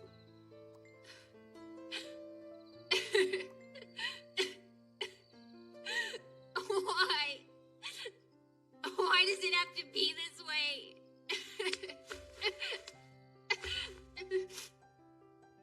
Don't tell anyone what I'm about to do here, you understand me? But there's one more thing I'd like to ask you. I told you that the Komyaku is like life itself, but it alone cannot revive a life. The one thing that can do something like that is that seed. Now, it's a risk, but if that seed is consumed, it should be able to revive living beings too. But because of the differences between you and a plant, the light pulse will probably continue to live within you. If that happens, you will no longer be human. You will become an immortal being. Is that something you can handle? Isn't doing such a thing forbidden by your kind? But since you're asking, do you think you could do it? If you keep quiet about it, no one will know. I'm not certain it would work, and even if it did, I'm not sure if it would be what's best for you. But if you're willing to try, I opened those old wounds of yours to find out what kind of person you really are. I don't mind soiling my hands. Give it some thought. I don't think I'll need to. I already know my answer.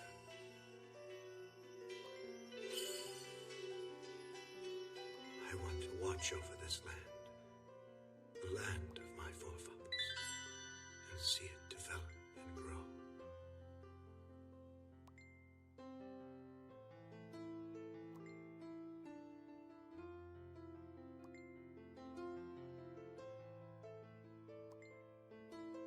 I need to know, with all that has happened, if I did the right thing. Thereafter, in that village, the story of that year's harvest was passed down from generation to generation. As was another tale. A new legend had been born. In the year of the last parting harvest, the rice was responsible for bringing a dead man back to life and making him immortal. The ageless man would wander around the country, returning to the village from time to time to teach the people new ways to enrich the soil and cultivate the land.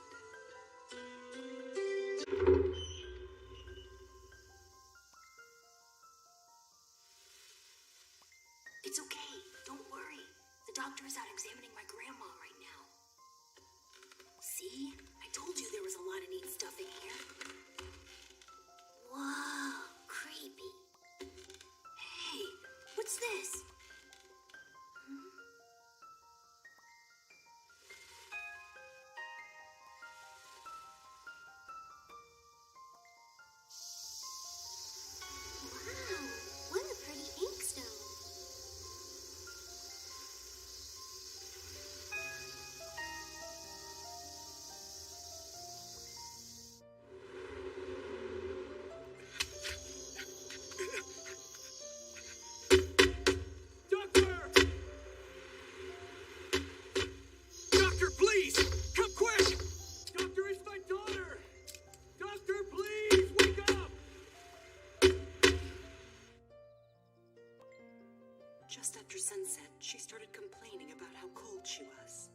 boys that live nearby whom she was playing with have the same symptoms.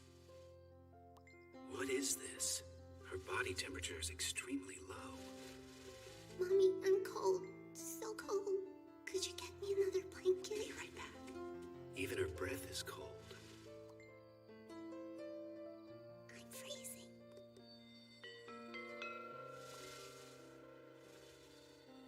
Ice. Doctor, I'm so sorry. We went into your storage shed today.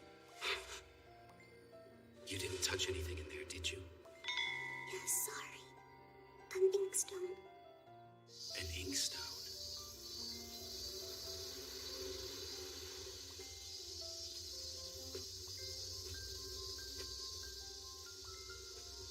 Hello? Anyone home? Hey, Ginkgo, over here. Thanks so much for coming. It was careless of me. I've tried not to let the villagers see anything inside my storage shed. How are they? They're getting weaker. I've been having them drink hot water to keep warm, but this is it. I bought it from a friend of mine, a collector. It's really quite beautiful, but I think that it might be made from some type of mushi fossil. Mushi fossil? I'm not sure if there even is such a thing. They usually don't leave behind any remains. Next time, if you don't know enough about something strange, then don't buy it. You're just asking for trouble. Keep in mind that the things you collect are considered paranormal. It was foolish. Sorry.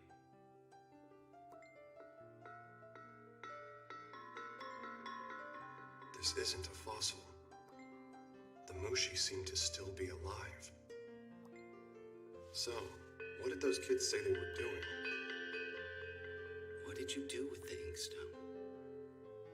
We rubbed an ink stick on it. Hey, what'd you find? What is it? It looks like an ordinary inkstone. No way! I bet it's some kind of magic inkstone. There was some water back over there. Get it and find an ink stick. Maybe we shouldn't. The doctor will get mad. Come on, let's just do a little bit. Huh? Did something cold just come out of it? Yeah, I felt it in my nose when I was breathing. When rubbed, the mushi reproduced, entered the children's bodies, and is now freezing them from the inside. But that's not enough to determine which mushi we're dealing with. Is that so? Doesn't the previous owner know anything? Not any more than what I've already told you. And from what I understand, all of the other previous owners died after using it. So the only one left who might know something is the one who made it. There's an inscription on it. I'm sure it will help you find the maker. I'll check it out. And I'll need to borrow this. Thank you. Yeah.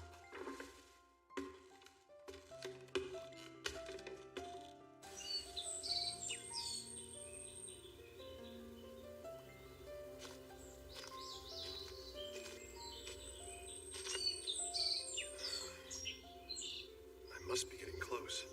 It should be around here somewhere. Ah, she lives over there. But she doesn't make inkstones anymore. Why is that? I'm not sure. She just stopped one day. I hear she was quite skilled. She lives alone. No family.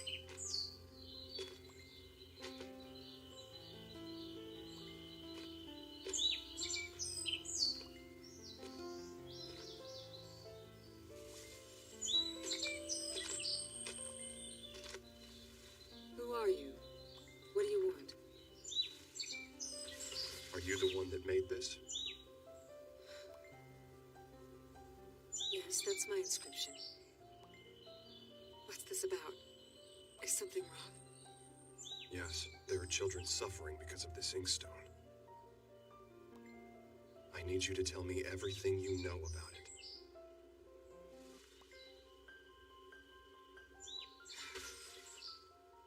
Thank you.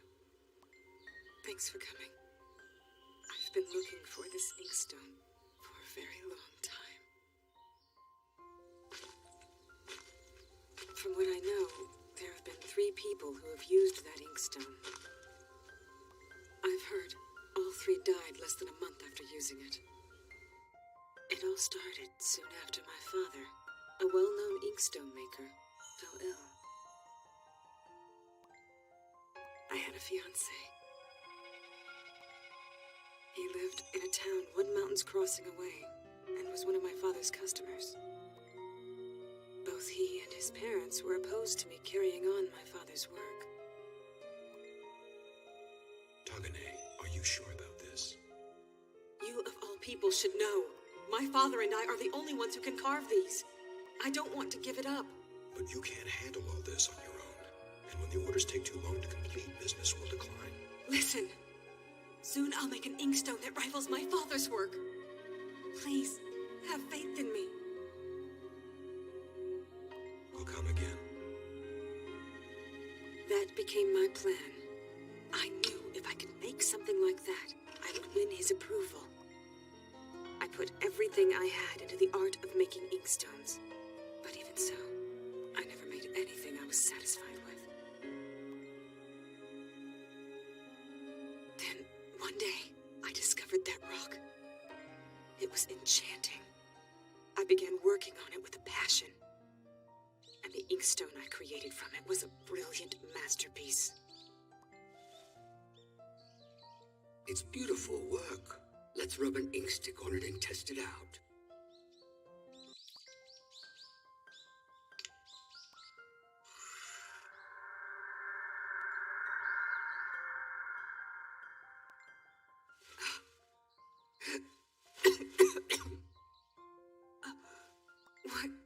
What was that? What's wrong? Was that smoke? Something came out of the inkstone. Look, it's right there. I see nothing.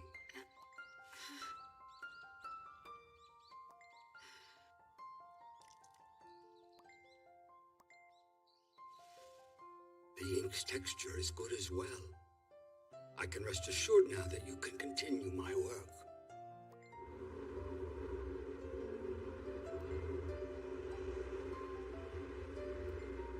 Several days passed after I inhaled that smoke. It didn't seem to have any effect on me. I was the only one that saw it. I hoped my fiancé would reconsider once he saw the inkstone.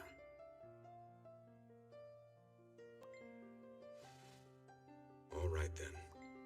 Would you mind if I borrowed this? I'll need it if I'm going to try and convince my parents. Do you mean it? Yes. Once I have their approval on this, I'll send you a letter. I received a letter a month later, but the letter was to inform me that he had died. On the day I delivered the stone, he began complaining of chills. It seems he contracted some sort of strange disease that continuously lowered his body temperature.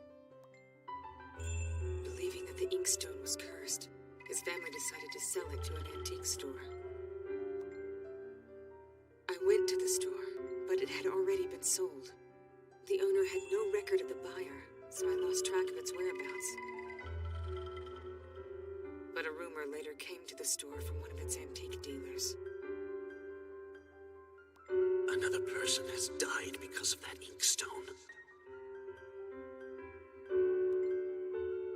Not long after that, my father died. I haven't made another inkstone since that day. I'd like to help you, but I've already told you everything I know about it. Actually, you have helped. I think I know what it is now. Thank you. Hey, where are you going? Sorry, but I'm in a hurry. Wait! I beg of you, let me buy that stone. That way, I can destroy it myself. I'm sorry, but it's not mine to sell. But if you like, you can come with me.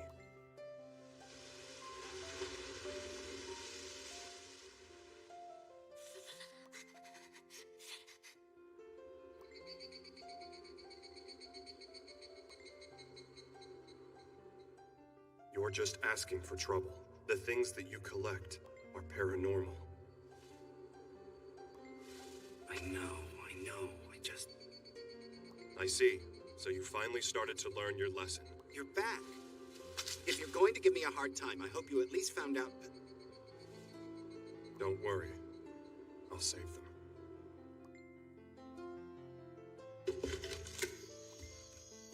So coal, a portable stove, and what else? A pot. And do you have a backpack? Yeah. The mushi inside the inkstone is called a kumohami, or cloud eater.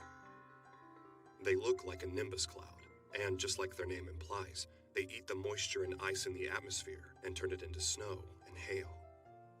It's the reason you see hail fall from time to time when there isn't a cloud in the sky. But they can't move on their own. They rely on the wind to carry them. If enough time passes where the sky is cloudless, they freeze and condense themselves and fall to the earth to hibernate. After centuries of remaining in hibernation, the mushi turns into stone. In this case, they were fortunate to be discovered and used as an inkstone. Each time they're given water and have their surface rubbed, they reproduce. So what do you suggest we do? Tagane, when you delivered the stone to your fiancé, you crossed a mountain, didn't you? That must be the reason you survived after inhaling the smoke. We need to take these children to the closest and highest mountains.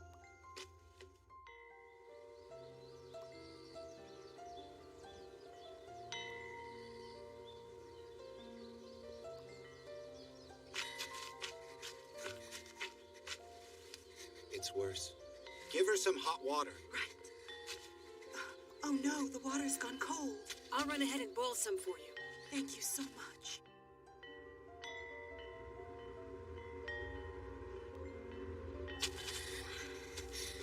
Doctor, do we have to climb much further? It's becoming difficult to breathe, and it's so hard on the children. Ginkgo, please.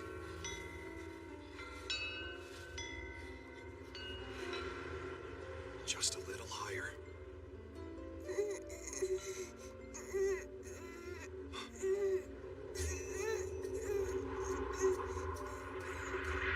Listen, everyone, hold your breath.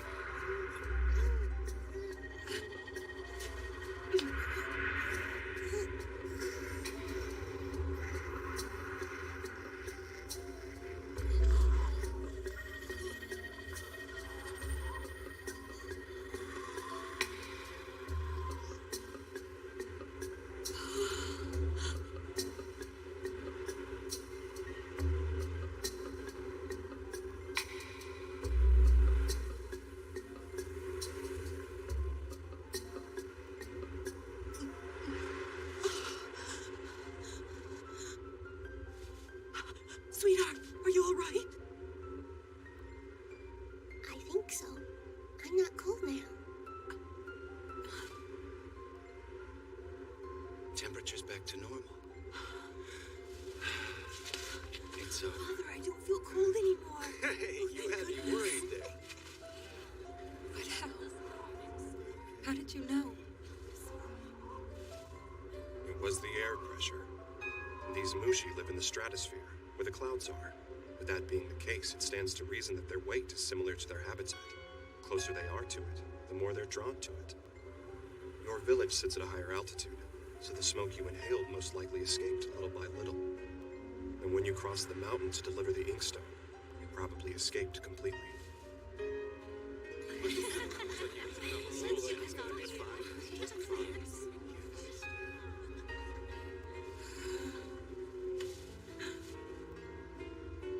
Thank goodness. Thank goodness.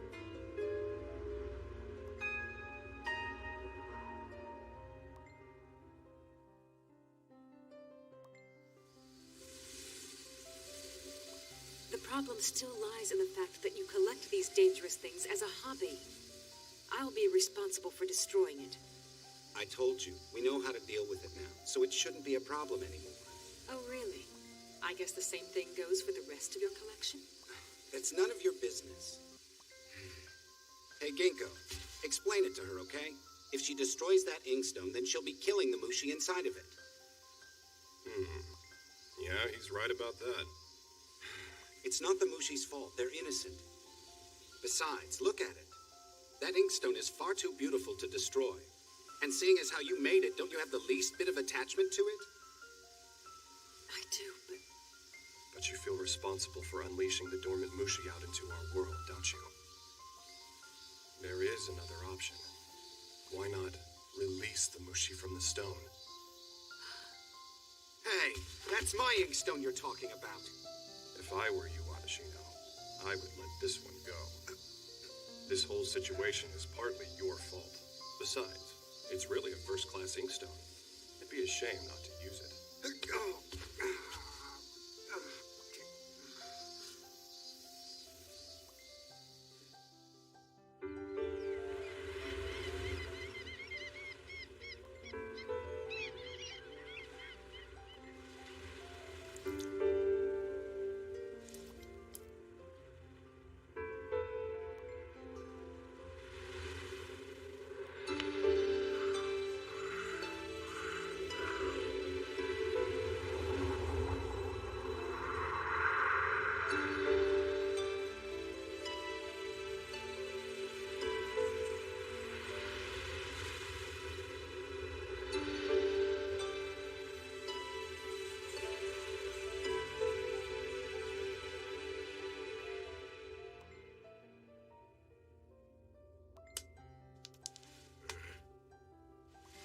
What's this?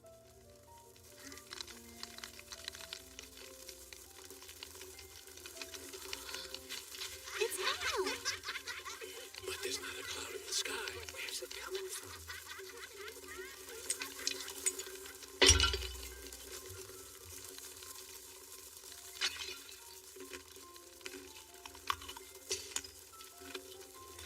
The repair costs to all of the roofs of this village are going to be huge. Then you can bill me, I'll pay it. Even if it takes me a lifetime. What will you do? That's a lot of money. She can go back to making inkstones. With work like hers, I'm sure she'll be able to pay it off in no time. Well, maybe. If you do, then I'd like to order one from you. And I don't mind if it has a Mushi inside. Come on. You're not just going to give up on it, are you? After all this...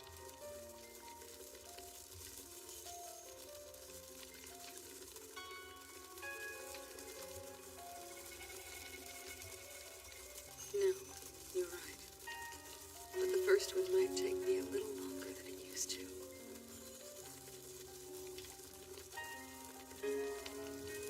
How long do you think it'll keep hailing like this? It's hard to say. The Mushi hasn't had a meal in a long, long time.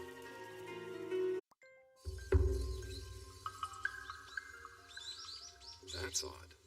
There's a hole in the mountain. Ah, I see now why the locals consider this mountain sacred. What an incredible view. Miss, some noodles, please. Yes, sir. 2 orders. Coming up. And a bottle of sake. Mind if I set this here, young man? Suit yourself. It's gone.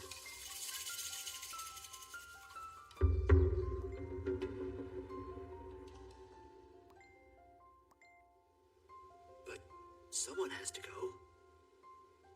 What's the use? We've tried that already. You know what happened. It would seem unwise, at this time of year especially. Mujika himself warned us of the dangers, did he not? Yes, all the more reason to worry about his safety. So what's the problem? Is there some sort of trouble on the mountain? And you are? A Mushi master. I noticed something odd about the mountain earlier. I thought perhaps you might be in need of my services. This could be a sign. What's going on here? Chief? Very well. Sir, if you are indeed a Mushi master, we have a favor to ask of you. We would like you to locate someone, another Mushi master named Mujika, who lives on the mountain. There is a god who dwells in the mountain who has protected our people for generations. Mujika is the only person able to interpret the god's wishes. He shares this knowledge with us, often returning to our village with instructions, which we have always followed to our great benefit. One of his instructions strictly forbids us from traveling deep into the mountain during harvest season. However, when Mujika ceased to appear on his regular visits, we felt it necessary to violate this taboo. Fearing for his safety, a group of men set out in an effort to find him. Unfortunately, this effort was in vain. The men returned from the mountain suffering from a mysterious illness, a consuming fever from which, sadly, they did not recover. There's a strange energy here. The air is thick with it. Sweet, bitter, a scent that sticks to your skin. This place is a light pulse vein. The river of light flows strong through these woods. On top of that, it's harvest season. The life force here is at its peak. If a person were to wander up the mountain unprepared, I can see how they might easily be overwhelmed by it. Since this is a light pulse vein, there should be a god in control here. But if all is not well with the god, that could explain any unusual phenomenon. If I can find this other Mushi master, he should have some answers.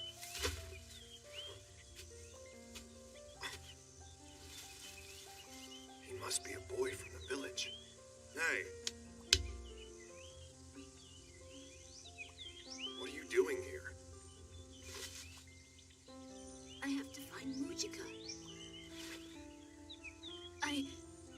I'm his apprentice. So he has an apprentice, does he? Here, bite into this.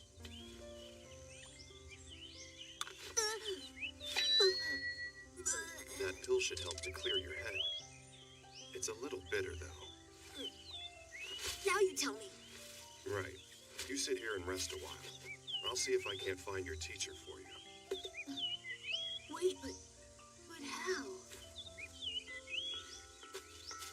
A Mugara bond.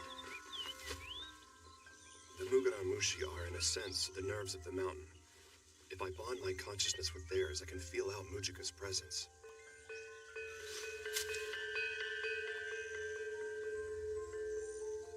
Here they come.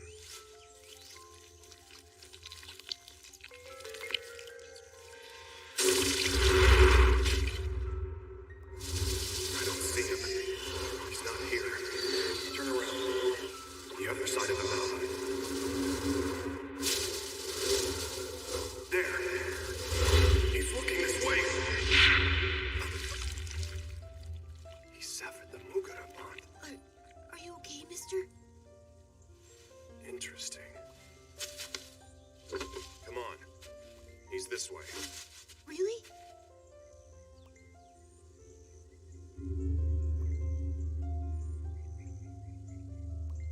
A bell.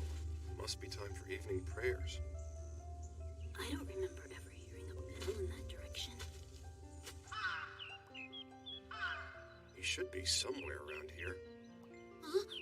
Look! Hey! Down here! Mujika!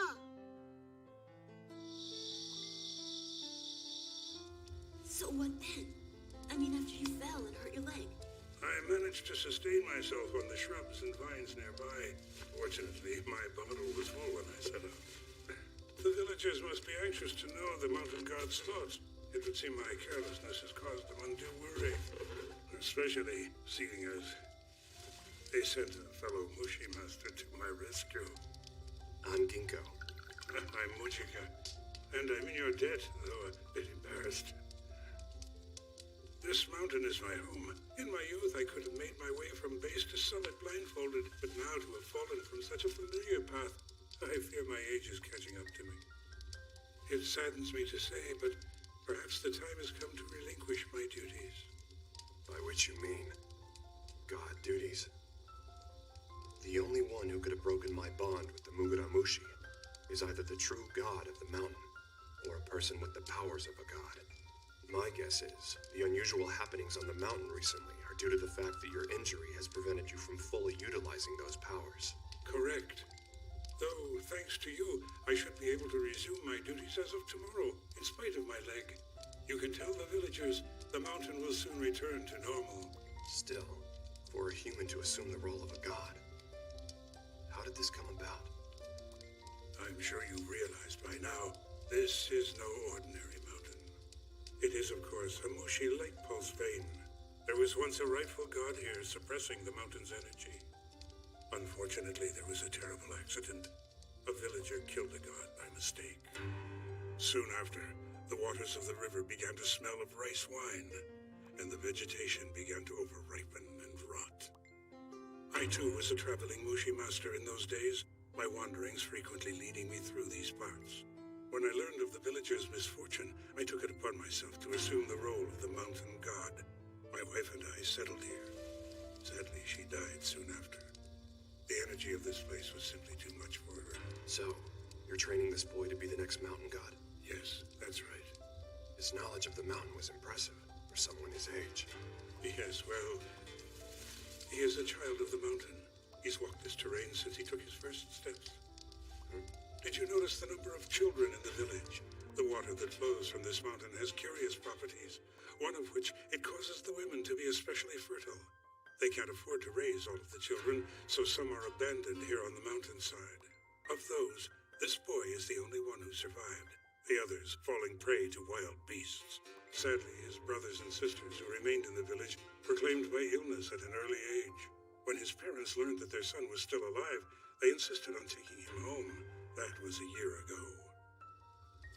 Seems rather selfish. Perhaps, but their feelings are understandable. And I believe in the end, it's for the best. That bell again. This late at night? So, tell me, do you have a place you call home? Honestly, you strike me as more the wandering type. That's right. You see, I have a tendency to attract Mushi. I can't stay too long in any one place or it becomes infested. You can imagine, I began honing my Mushi exterminating skills out of necessity. So you have no choice but to follow the winds wherever they may take you. True, but as you say, the wandering life seems to suit me.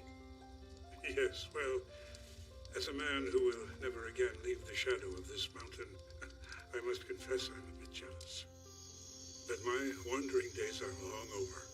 For better or for worse, this mountain will be the final resting place for my bones.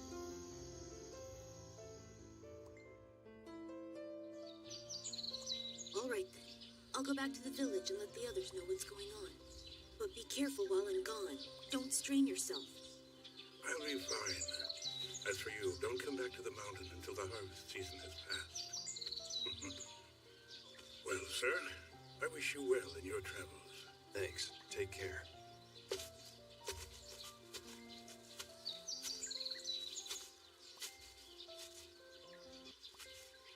Say, I'm still your apprentice, right? Of course. Your journey here from the village has proven to be valuable training, has it not?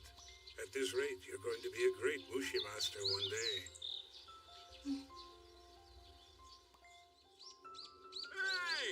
That's the Mushi master! And Kuruma is with him! They found Muchika! He's safe!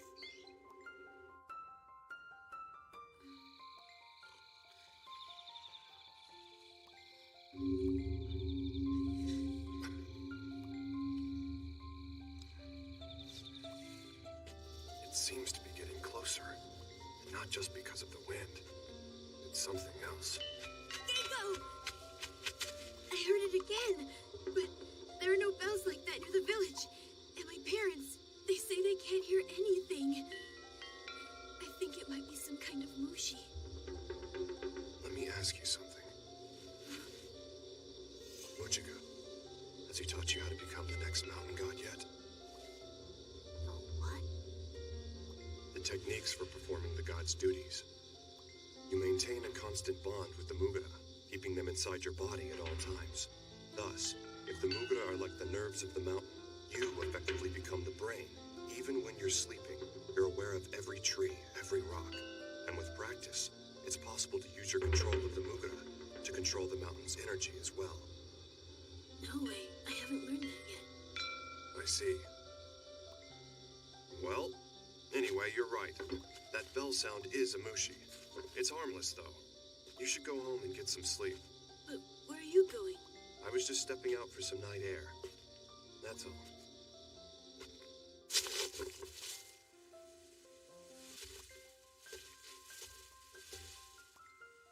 It's quiet.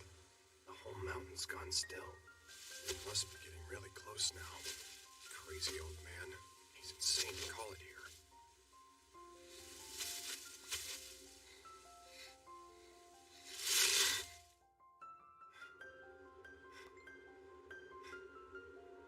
fantasy.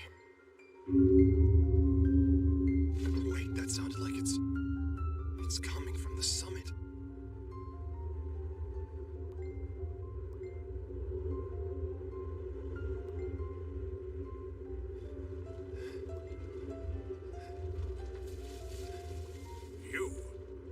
Is something wrong? You seem troubled.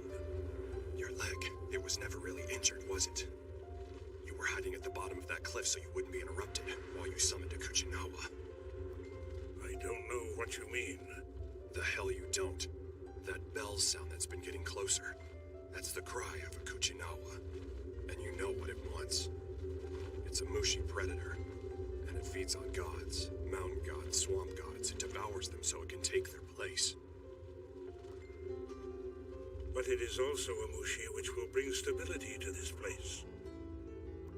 Please, don't interfere. The time has come to pay my debt. The original god of this mountain was a magnificent creature. It had taken the shape of a giant boar, ancient and proud. Its death was because of me. I should have never uttered my thoughts aloud. I should have Save the details for later. We need to get you off this mountain. It's too late. The Kuchinawa has already found me. The role of the mountain god is best filled by a creature like the Kuchinawa. It's too difficult for a human. The skills I taught Kotama are merely those he'll need to survive in this world. What are you doing? I'm releasing the Mugara from your body. To what end? It won't do any good. Believe me, this is the only way to set things right. You don't know that. You still have a choice. If not for yourself, then for Kodama. You're like a father to him. He looks up to you. He needs you. You said once before that you were a little bit jealous of me. The truth is, I was jealous of you, too. And I'm not going to just stand here and let you throw your life away. Not like this! Ginkgo, no. You'll only put yourself in danger.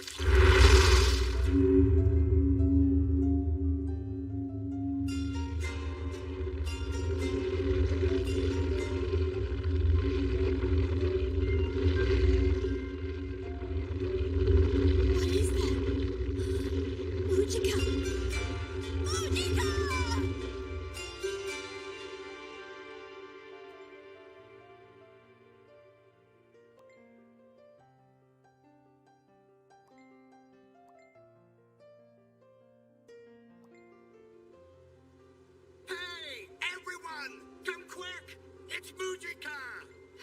You're back! Saku! It's good to see you. Yes. And all of you. How are things on the mountain? Actually, there's been some strange things happening since your last visit. We're definitely glad that you're here. Listen, Mujika, I was thinking, why don't you come live with us? You know, here in the village. It would sure be a great help having you around. I'm sorry. I wish I could, but I can't. Why can't you? It seems I have a tendency to attract Mushi. I can't stay too long in one place. If I do, it becomes infested. Are you sure? There must be some way. Saku, my younger sister, she's been waiting all this time for you to come back. The two of you could settle down together, make a home. There is only one way that it might be possible for me to live here. If I killed the mountain god. If I killed it and ate of its flesh, I could take its place. Then I could keep the Mushi away from the mountain with my mind. I'm sorry. I want to stay. But it's simply not realistic.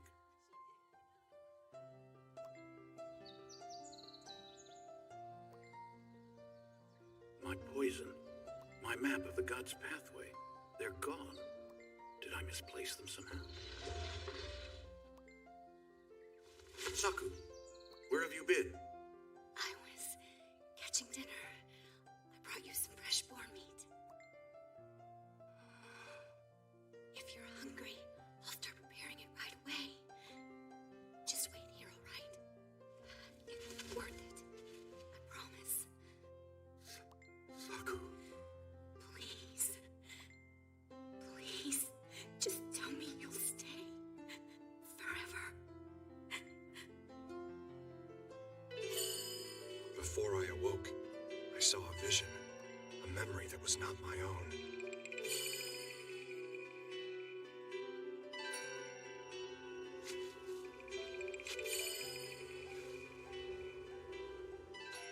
When I made it to the summit, I found you unconscious, but there was no sign of Mujika anywhere.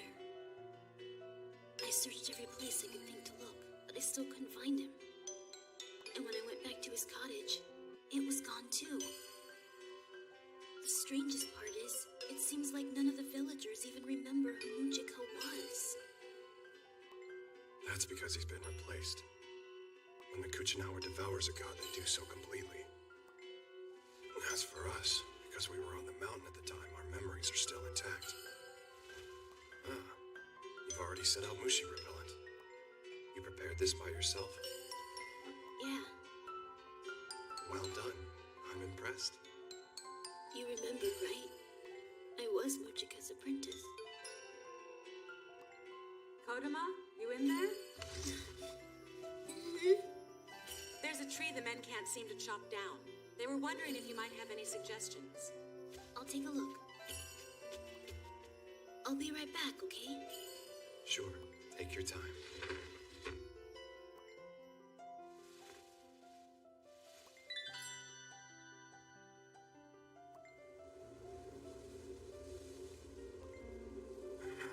It's cold. To what end? It won't do any good. Believe me, this is the only way to set things right. You don't know that. You still have a choice. In the end, I guess he was right.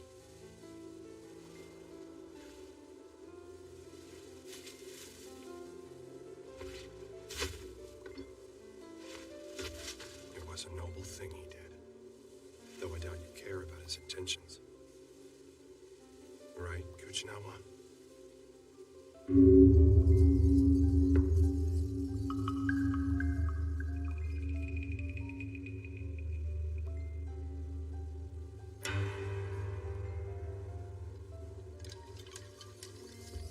Perhaps, as a mighty yawn, the Kuchinawa's voice rang out one final time.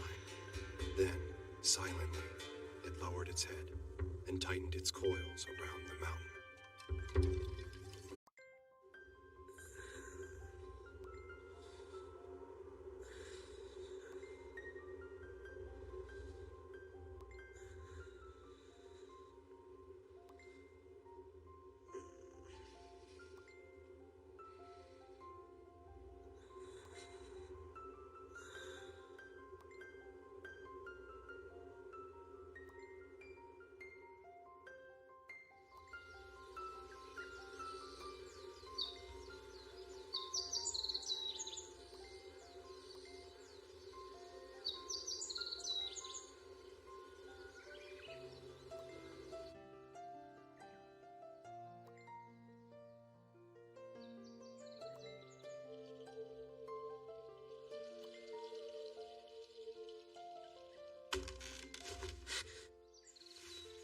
So then, you can see Mushi? There's no need to be afraid. Mushi like those are merely a nuisance. They don't really have much influence over us. Or perhaps it's me you're afraid of. Drink this. It will help with your injuries.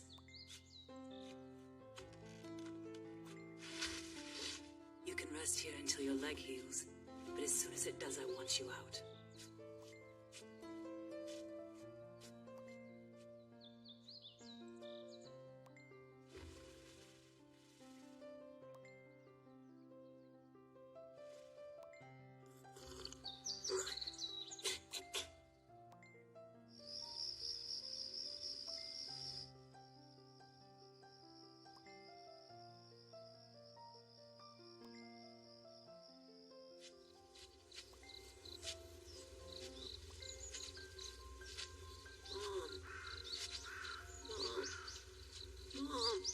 Wait, this doesn't seem right. We must have taken the wrong road. Mom! What is it, Loki? Seeing those scary things again? Don't worry, son. It's just your imagination playing tricks on you. It's all right. You have to be strong now.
There's no need to be afraid.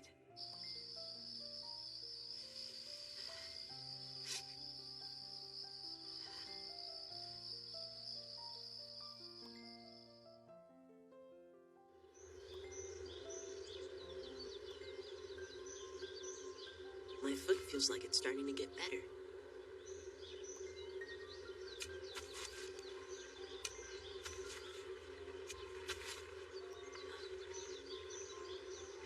What strange-looking fish. Solid white with green eyes.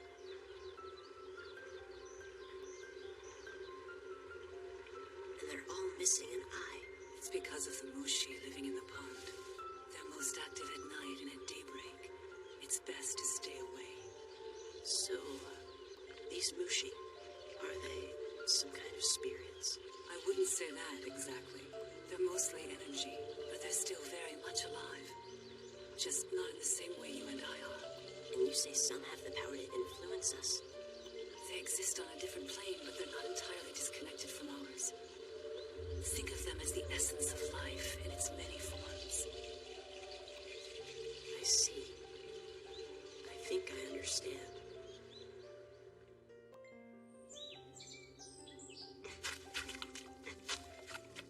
It's slow going, but at least I can get around without a cane now.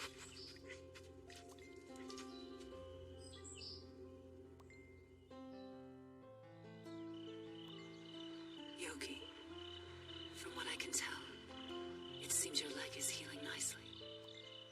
Do you have a family you can go home to? No, I don't. Not now, anyway. It was just me and my mom, now that she's gone. Besides, my foot, it still hurts when I walk. I see. But listen, can we talk about something else? Like, maybe you could tell me what kind of mushi live in that pond. Well, you might say they're total darkness. Darkness? Yes, there are two types of darkness. The first occurs when you close your eyes, or when you're outside in a moonless night. It's the temporary darkness. Total darkness, on the other hand, is endless.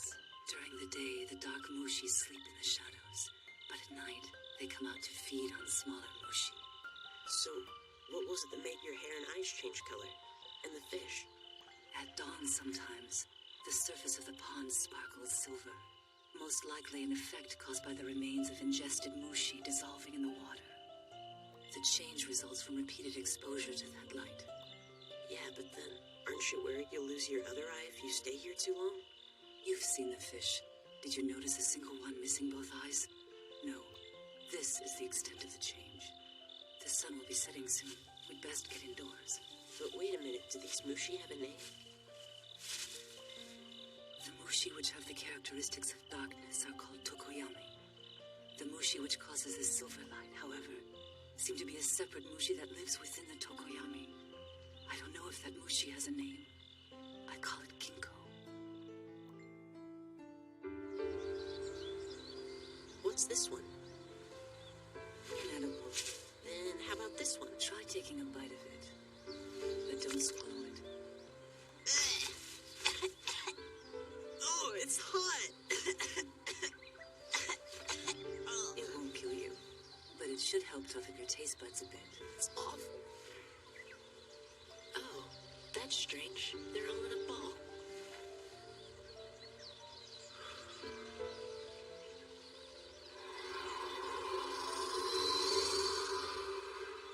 You broke them up. Wait, they'll ball right back up again.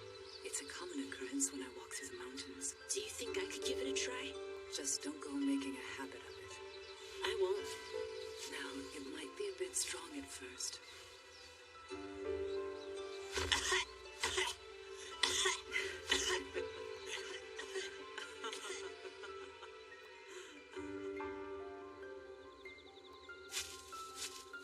Hey! Can we light the lantern? Oh, sorry.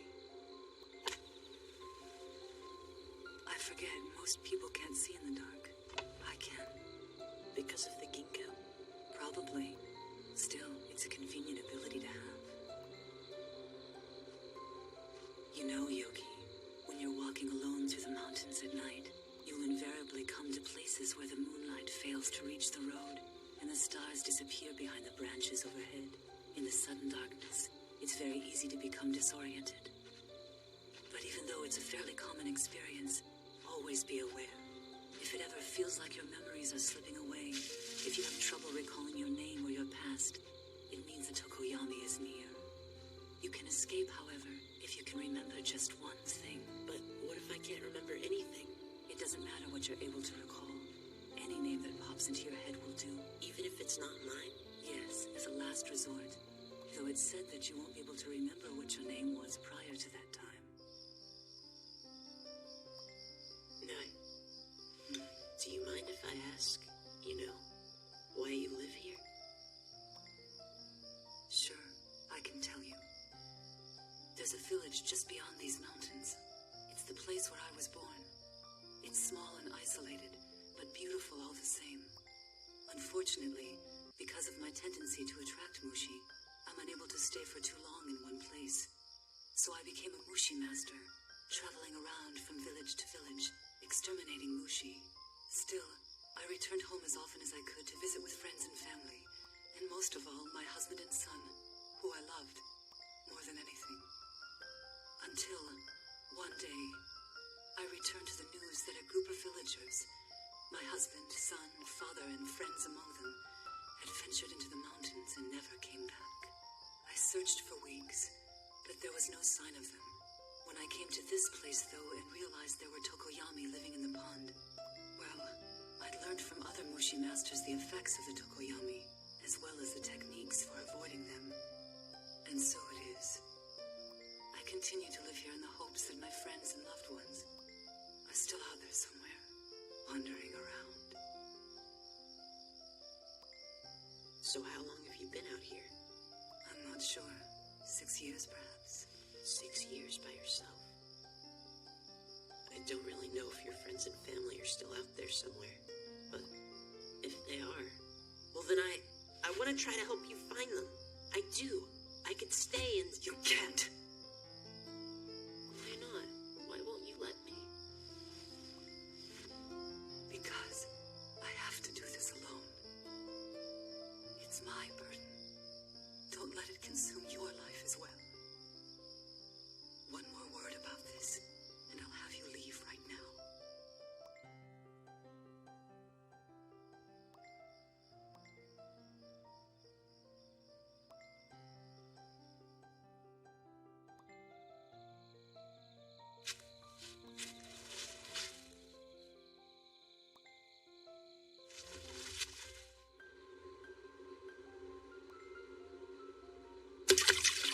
I know she's hiding something. There's a real reason why she doesn't want me to stay here.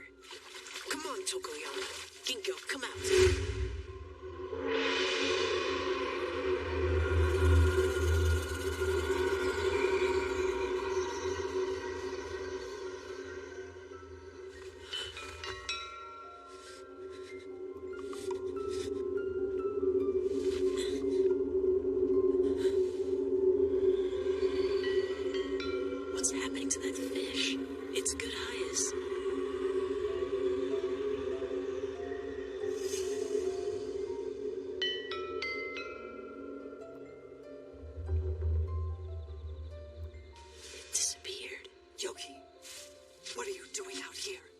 told you it's not good to be exposed to that light. Listen, the reason the fish still have one eye is because they disappear when both eyes are gone.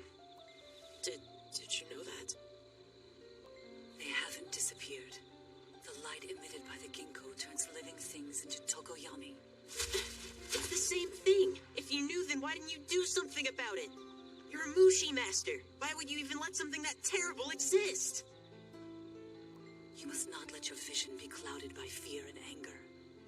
There are times when we must simply accept that all things serve a larger purpose. The cycle of life extends beyond the world we can see and connects us all in unexpected ways. Therefore, whenever possible, a wise Mushi master chooses understanding over extermination. As for me, I've spent my time here studying the ginkgo in some detail. Unfortunately, by the time I discovered what ultimately became of the fish, I had already been exposed to too much of the ginkgo's light. I began gathering one-eyed fish from the pond and experimented with various ways to protect them from further exposure.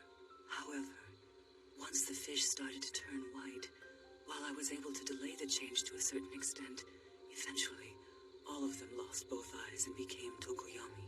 All of them? Then you mean...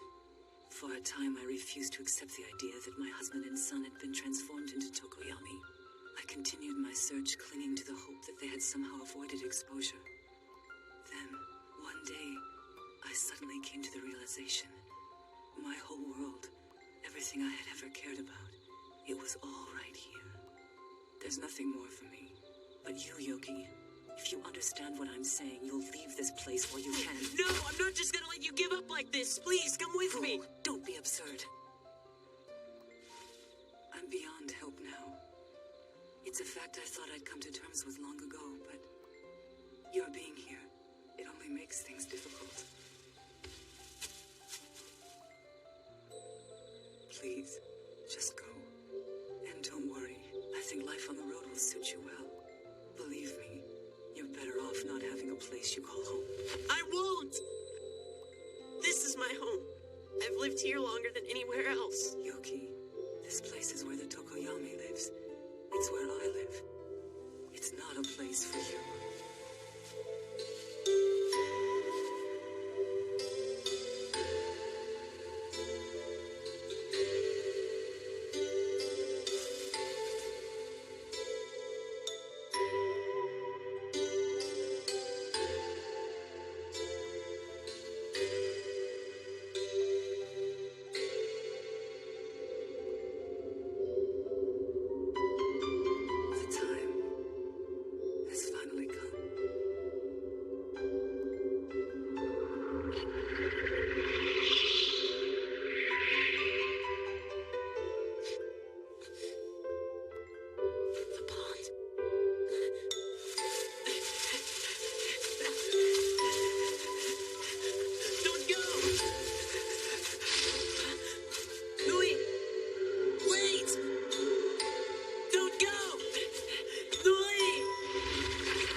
Is that you? Go back. But you're... It's too late for me now. The ginkgo will awaken soon. Get as far away as you can. Come now. Hurry. It's strange. Your hand. There's no warmth, but it's not cold either. I know. But your hand is still warm. And not just your hand. I no longer have eyes. But when you look at me, even now, I can feel it. Warm, like sunshine. After so many years alone on that cold, dark pond, it's good to know that feeling again. Now, listen, Yoki. From here on, keep one eye closed. You will have to sacrifice one eye to the ginkgo in order to escape the Tokoyami. But no matter what happens, keep your other eye closed tightly. You'll need it if you're to see the sunlight again. The ginkgo. Do as I say.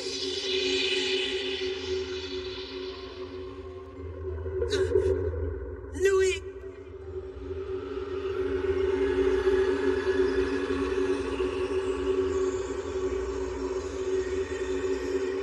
So, that's the ginkgo.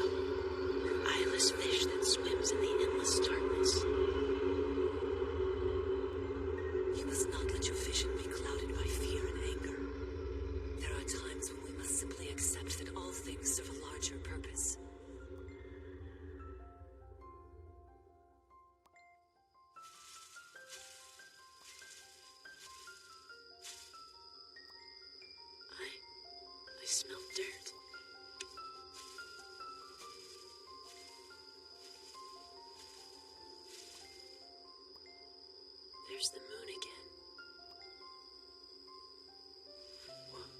What night is this? I can't remember for some reason. My name. If this happened, what was I supposed to do?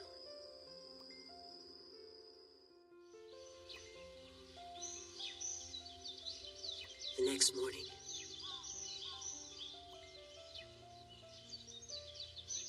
my right eye saw the sun again, for what felt like the first time. Who are you? You're not from around here. Hey!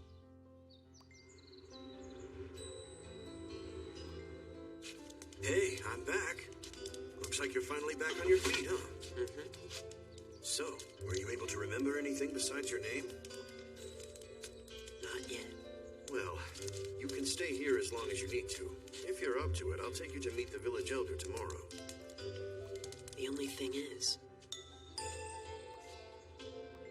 even in the sunlight, the hole where my left eye used to be is still dark, like a bottomless pit, and it seems to attract these strange creatures. It's a sign, maybe, that bad luck is going to follow me wherever I go. That's the feeling I get, anyway. Ginkgo, dinner's ready. Ginkgo?